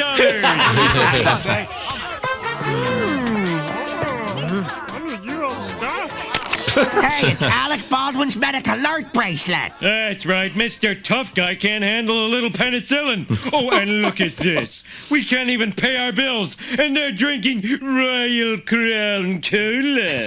Hey, go easy on the celebrities, huh? Yeah, what gives you the right? We love celebrities! Oh, yeah? What have they ever done for you? When was the last time Barbara Streisand cleaned out your garage? And when it's time to do the dishes, where's Ray Bulger? I'll tell you, Ray Bulger is looking out for Ray Bulger! I had to look up Ray Bulger. I have no idea who that is. Was he the Scarecrow? Yes. Yeah, in the Wizard of Oz. He was dead too. Oh, interesting. He died in '89. That's why he's not doing. That's why he's not cleaning any windows. When I was 15, I did know who the Scarecrow was, but no, other than Judy Garland, you don't know the names of people who are in it unless you're a big whiz head. But at first, I thought this thing was supposed to be like a Kramer reality tour reference. Yeah. But now that I've been walking around Hollywood where we've been staying, it just feels like all of the like Hollywood museums you just see all around. Yeah. But all with Homer's like stolen things, and they make sure to have like, there's a very like realistic looking LA Confidential poster in there too, which Homer must have stolen that as well from them. Making fun of him for having an allergy to penicillin too. That's though what also strikes me as weird here is that Krusty is there, which is like, Krusty, you're too famous to care about these things, right. people. Yeah, that's a weird thing. He shouldn't be there. Mm-hmm. I will say that I like the Royal Crown Cola thing, I've retained that as a thing I say about RC Cola now, because I used to drink a lot of RC Cola. So yeah, I call it Royal Crown Cola at every opportunity. I think about that joke whenever I see it, and that's kind of rare now. I don't know who carries it anymore. No, really? Yeah, Royal Crown Cola. That stuck with you that long, Nick? Yeah. Right. RC stands for Royal Crown. No, I mean, I know that it does. Royal Crown Cola. All right. So when I see an RC Cola, I'm like, Royal Crown Cola. If you don't see it, I'm going to slap you. I bet they didn't get any free Royal Crown for that joke. No, yeah. If they had, they would have bragged about it on the commentary. Every free thing they get. So. That feels like a thing that I bet RC Cola's social media is leaning into now. The fact that it's called Royal Crown Cola. Yeah, I mean, every brand is so self-aware. I think they're in the kind of Arby's like laugh at ourselves style. Right. Yeah. Right. Or that they they tweet desperately at Coca-Cola to try to get in a Twitter flame war of like, let's respond to each other, huh? Like it's so weird to see these brands that are just self-aware. The brands are pretending to commit suicide and helping each other. Is that happening? I mean, I remember it was what it was like. Moon Pie talked to Wendy's. Moon Pie was like, and Sunny Delight, good RN. Yeah. And Sunny Delight got in on it too. It was weird. Yeah. I feel like the late 90s was very brand aware. Like all the commercials were like, we get it. This is a commercial and you don't want to fucking listen. And now I feel like structurally, culturally, 9/11 made us all like want to be really sincere again. Mm-hmm. And so we're like, oh no, brands are great and America is good and Coca-Cola. And we're finally back at the late 90s again where Wendy's is like, fuck this, eat our sauce. It's either that or like every commercial is a Tim and Eric sketch that is not Yeah. right. It's like a unicorn shits out a hamburger and you eat it, and it's absurdist. Terry Crews is there. Yeah. At least sometimes they hire Tim and Eric to do it. Yeah, instead of just- occasionally. Yeah. Yeah, I think the Royal Crown thing, they just, they are like, they used to be the third top cola, but now I am not a cola drinker, but you prefer it to Pepsi and Coke, Nick? I tell you, that was my go-to cola for a while. I think I drink soda so rarely now. It was a vice I had to cut out in order to slim down a bit, and which I kind of succeeded at. And I would say that if I do indulge in a soda now, it's usually a Coke because that's usually what's available. It's usually like at a restaurant, and I'm like, fuck it, I'll get a full sugar Coke. You weren't doing the gamer stereotype of Mountain Dew? Oh, I was doing that. No, I had this. I think I've told my podcast partners here over on this side of the table with us before, but my breakfast when I worked in video games for over a year was I would have a Mountain Dew Code Red. Don't say it. A cup of black coffee and a Snickers bar. Jesus. Wow. Yeah. Like 8 a.m. every day. I choose to forget that every time you tell them. That's nightmarish.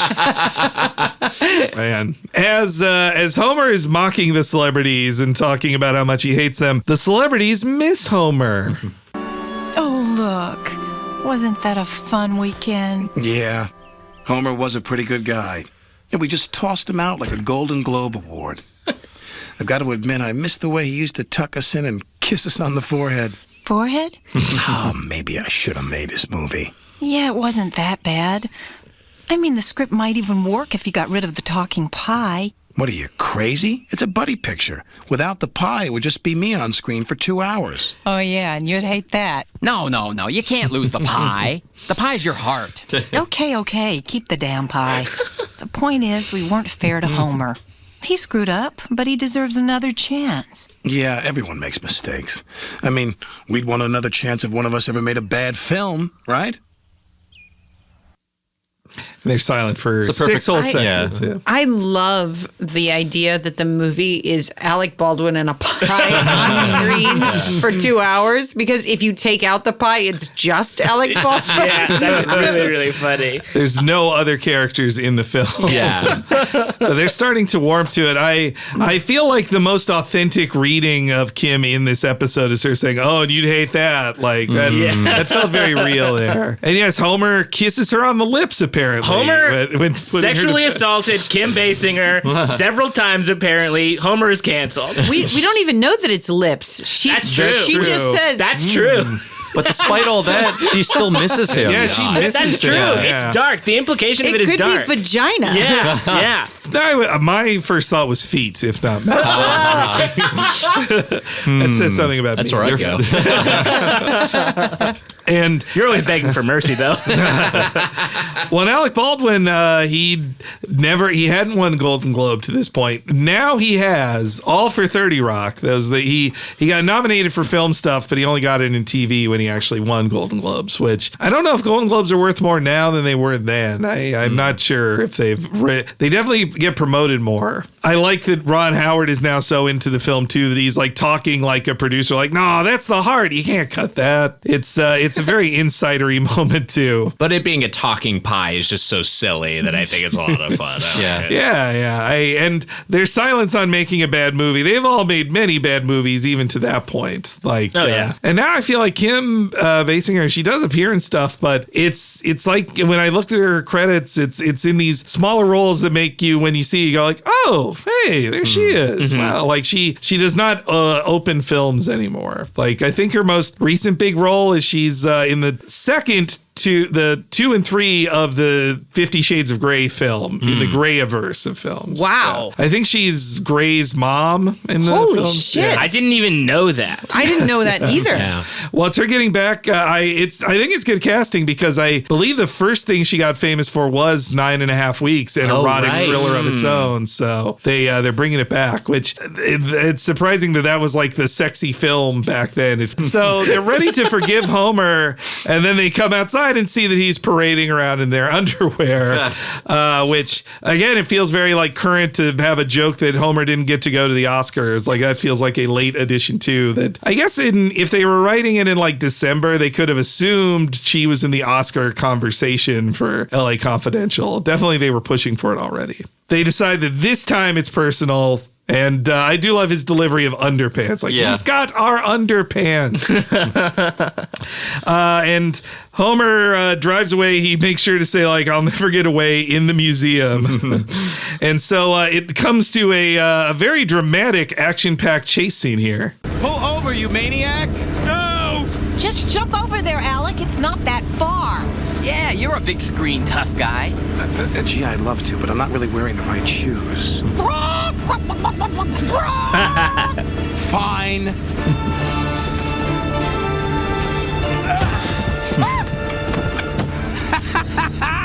Hey, I made it! All by myself. Hey, were you watching, sweetheart? I made it!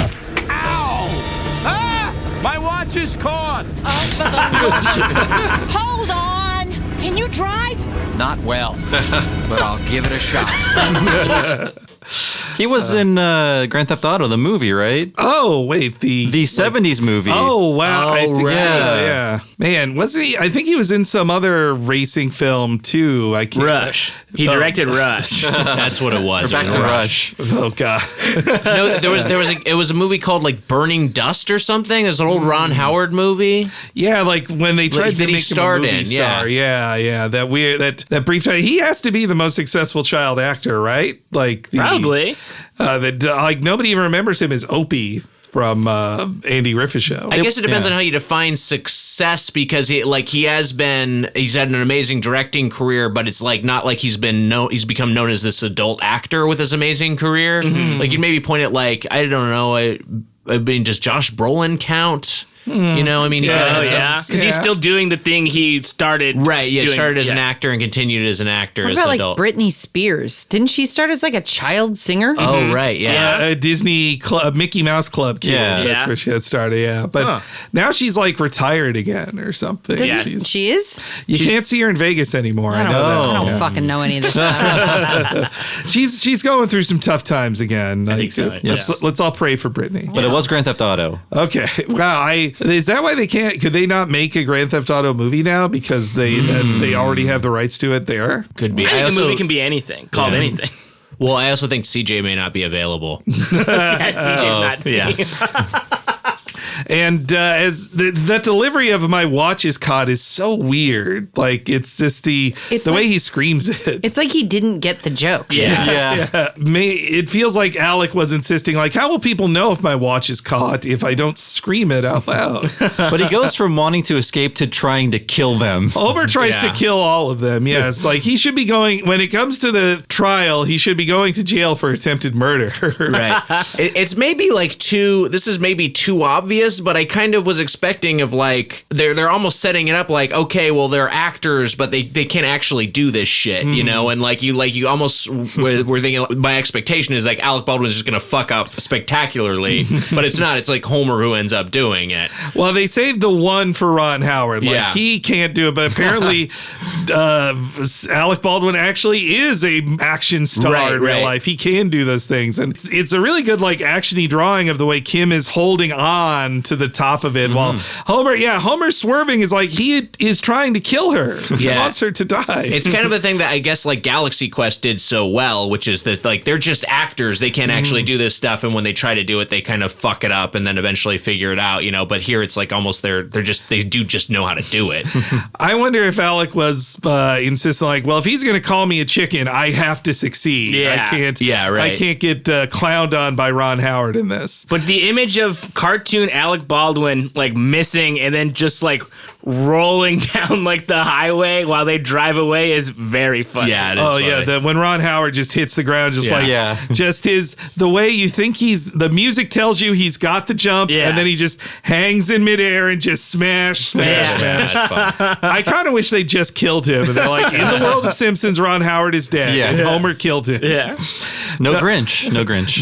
Oh no, they didn't get the Grinch. But then we wouldn't have that whole section of the Universal Hollywood tour where you get to see see the Grinch The town. aging Whoville. Yeah. It's covered in guano. That is a disgusting Whoville in Universal. I love also just the delivery of like, you've killed Ron Howard. Yeah, I'll stop. But yes, Homer is then taken to court, and he has quite an argument in his defense.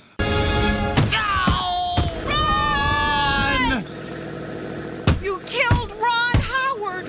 Okay, I'll stop.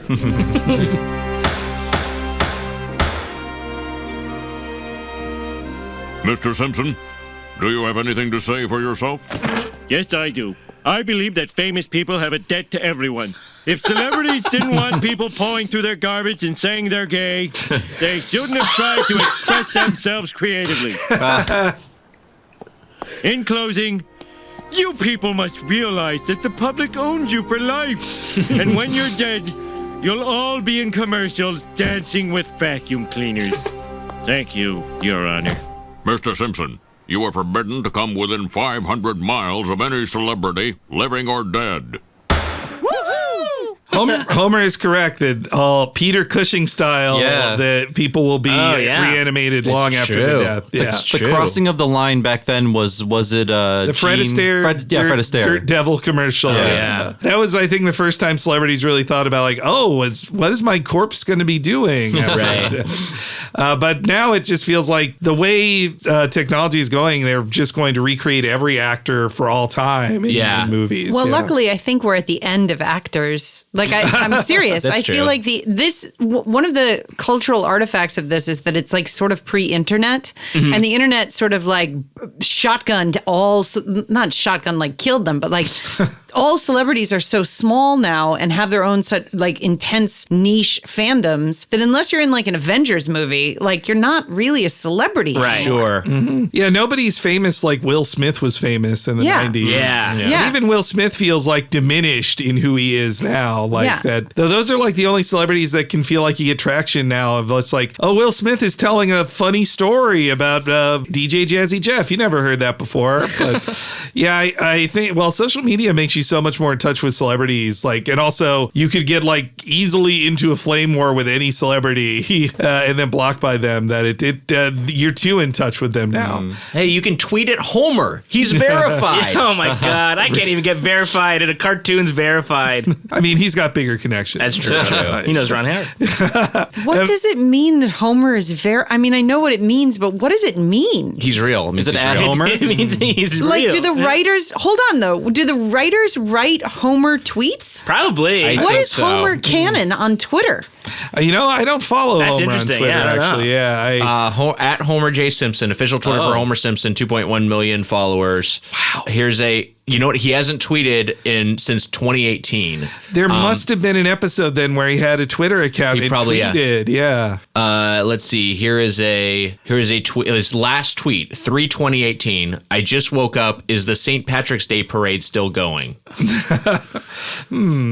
So it is canon. Like that sounds canonical. Yeah. He doesn't have a lot of tweets. He doesn't tweet very often. Nick also only reads tweets of people waking up.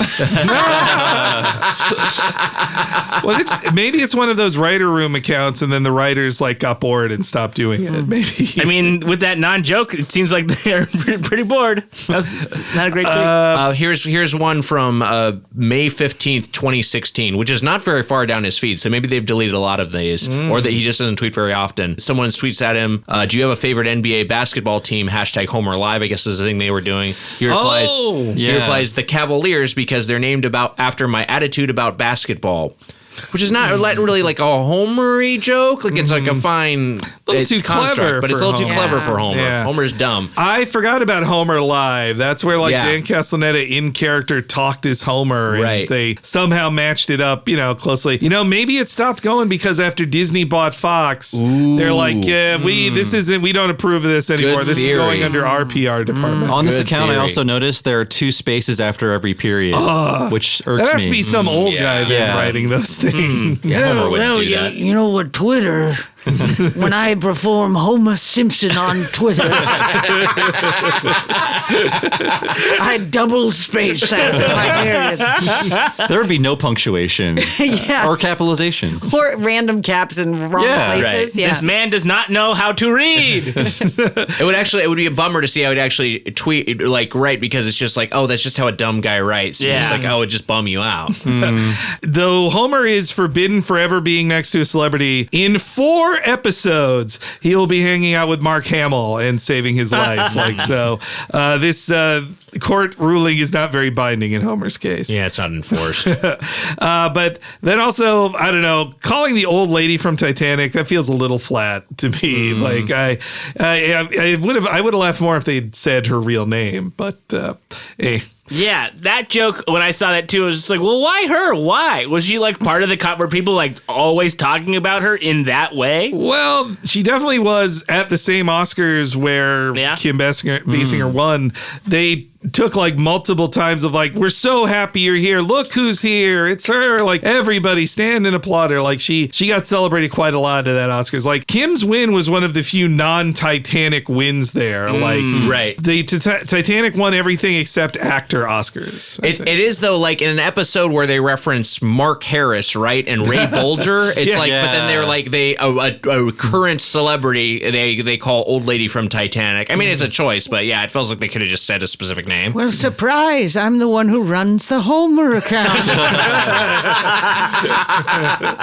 And a great job. You think that's the end of the episode, but then we cut back to Hollywood. I love it. And get the joke that predicted 21 years later the purchase of Fox by Disney. Like it's the sign is Fox, Walt Disney Company, which like that was a gag then. They had no clue Fox would actually be sold to Disney then. But I'd seen that, that logo going around, but I had completely forgotten it was this episode. Again, now I know too many things. I think like Brian Grazer wouldn't have an office at Fox. They were working with Universal then. It'd been on the Universal lot, not the Fox lot. And it's also distracting, like behind him is a Titanic poster and they're flesh toned. Like they are not yellow. He did not work on Titanic? No. He's just a fan, right? Okay. Do you think that the existence of the joke where Disney buys Fox in The Simpsons and then Trump is president in The Simpsons and Lisa Simpson follows implies that Elizabeth Warren is our next president? Oh. She is the Lisa Simpson. She is the Lisa Simpson. Right. Yeah. Maybe. It could be. She kind of looks like an old Lisa Simpson. Yeah, that's true. Liz and Lisa are so close. Yeah. They spell and say their names differently. But Lisa was never a Republican, so. Yeah, that's true. Yeah. True, fair. Also, this joke soon, in just a few months, you'll be able to watch this joke on Disney Plus to complete the cycle.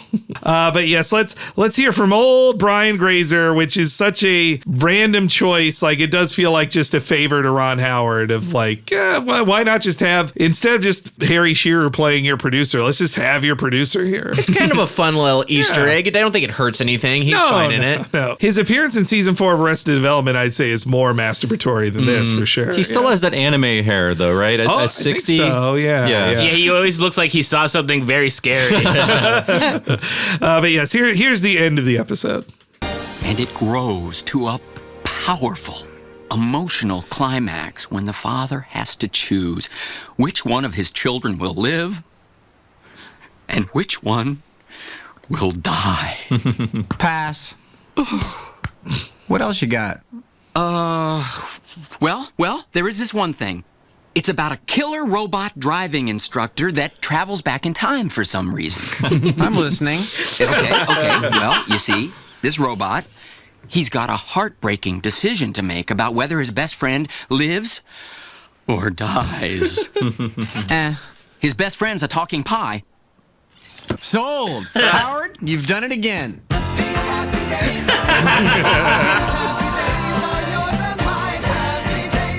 I love it. Great ending. That ending, like for me, almost is like I like that this episode exists. Yeah. It's a very funny sequence. The joke is increased by they actually shelled out for the Happy Days theme. Yeah. I love that. And the smile on Ron Howard's face holding up 2 giant bags of money. It's a great parting shot in the episode. Yeah, I kind of forgot he was on Happy Days until that joke. I was like, oh, that's why he's a good comic actor, because he was a comic actor for 20 years and on Andy Griffith and stuff like that. So yeah, and I think, all this voiceover stuff, maybe do you think this led him to choose to be the voiceover narrator for Arrested Development? It didn't. You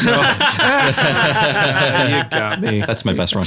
That's pretty good. Yeah, that episode, there is some really funny stuff in there. There's other stuff that feels like a little too nice to celebrities. I kind of like it when they're meaner, but they can't be that mean to when famous people show up in the show. Yeah. But any final thoughts you guys got? I was saying before that I was like I remember watching this episode as a kid and thinking it was like a funny episode. And like, I think when we were given the option of episode, I was like, oh, that one's like really fun. And then I watched it and I was like, oh, this episode's kind of bad. Like, it is strange for me, this one, and not as severe, but it is like the Mel Gibson episode where it's so affected by the current understanding of who the celebrity star is, because like Alec Baldwin is such a piece of shit. And Mel Gibson obviously is a huge piece of shit. That episode's even weirder because it's like about how much he's a hunk and how much everyone loves Mel Gibson. Father. A great dude, yeah. Love him. And this one's less about that, but it is like so centered on like Alec Baldwin and Kim Basinger. We're supposed to like and relate to them, and then you're just like, oh, he's a fucking maniac. But yeah, there's some good jokes in it. It's just a silly. This is where the show starts to become a cartoon. This is around this time, and I think this is like a fun. It's got some fun cartoony sequences that just kind of embrace that. Wait, what does that mean? It was always a cartoon. No, it was live action up until like season 9. The characters were just in heavy prosthetics.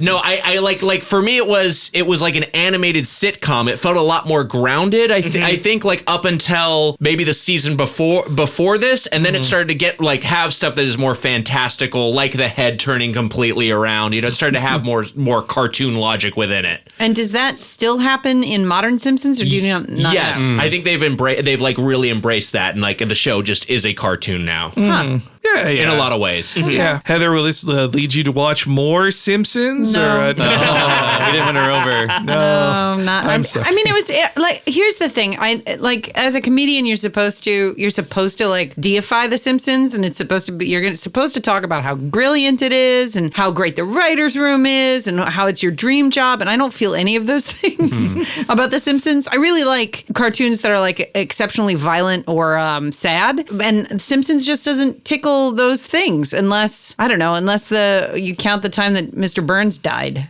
Right? When he got shot? Or he didn't die? No. Man, I tried.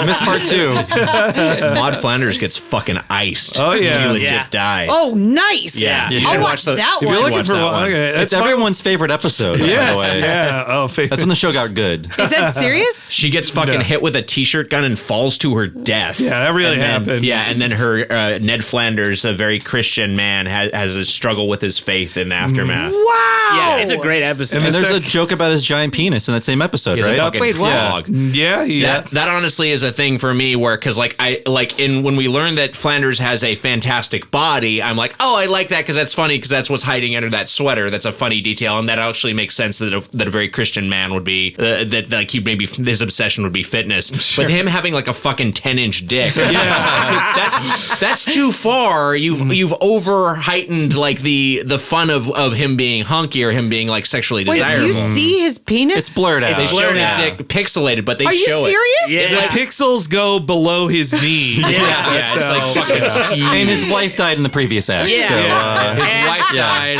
And then we're gonna get Homer to it. films him in the This is my shower. episode. This is it. Yeah. That's the one. It's also revealed that he's like 60 years old, right? So he's just like That was like a 60-year-old. season before that. Yeah. He's 60 with a huge dick and just like a ripped bod. Yeah. Yes. Yeah. The It's dead wife and 2 children under 10. we talked about Ned's dick.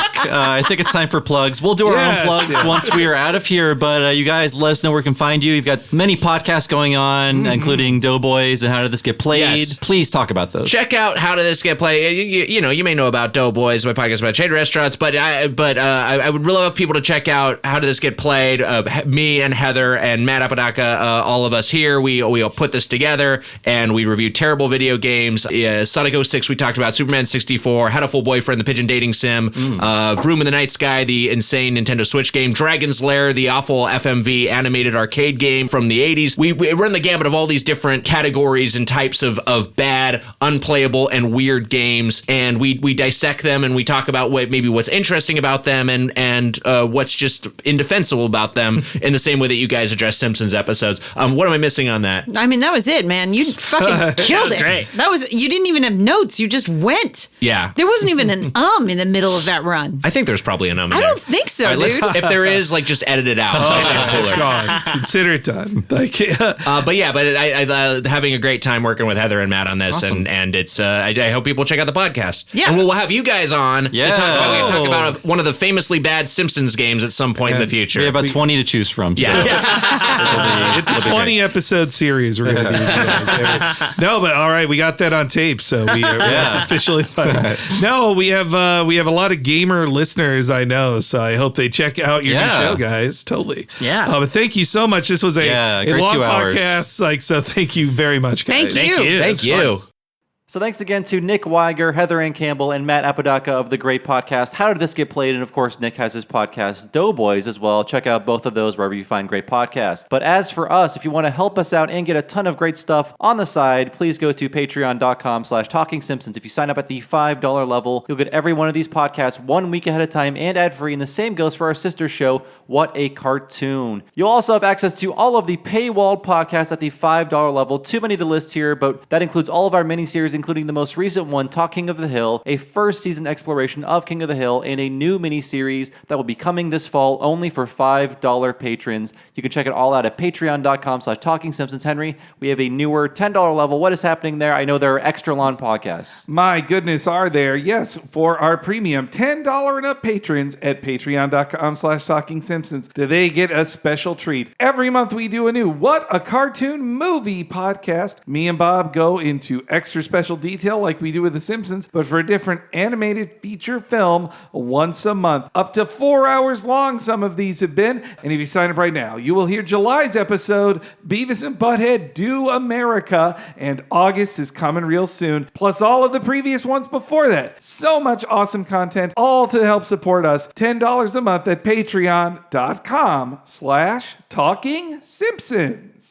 So I've been one of your hosts, Bob Mackey. Find me on Twitter as Bob Servo. I have another podcast, by the way, that is Retronauts, a classic gaming podcast. Every Monday and occasionally on Friday, go to retronauts.com or look for Retronauts in your podcast machine. If you like video games, you should like the podcast. Henry, what about you? You can follow Henry Gilbert on Twitter at HENEREYG. I share my thoughts on politics, video games, comic books, and most importantly, every time a new podcast goes up on the Patreon or on our free feed for all of our podcasts, I tweet them out, and so you'll be first to know about it if you follow me again on Twitter at HENEREYG. Thanks so much for listening, folks. We'll see you next week for Doin' in the Wind, and we will see you then.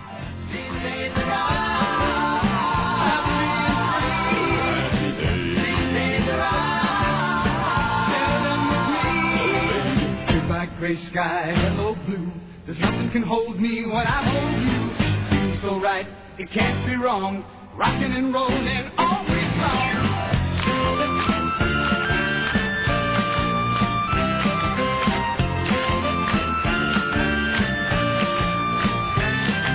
Sunday, Monday, happy days. Tuesday, Wednesday, happy days. Thursday, Friday, happy days. Saturday, what a day.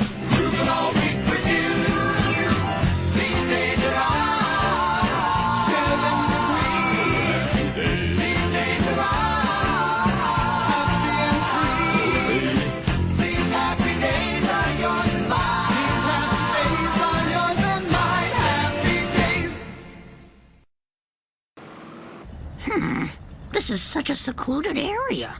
I wonder who lives in that house. Well, way out in the sticks like this, it could only be hillbillies. So I suppose that's a hillbilly jacuzzi. Yep, that's where they cook up their victuals.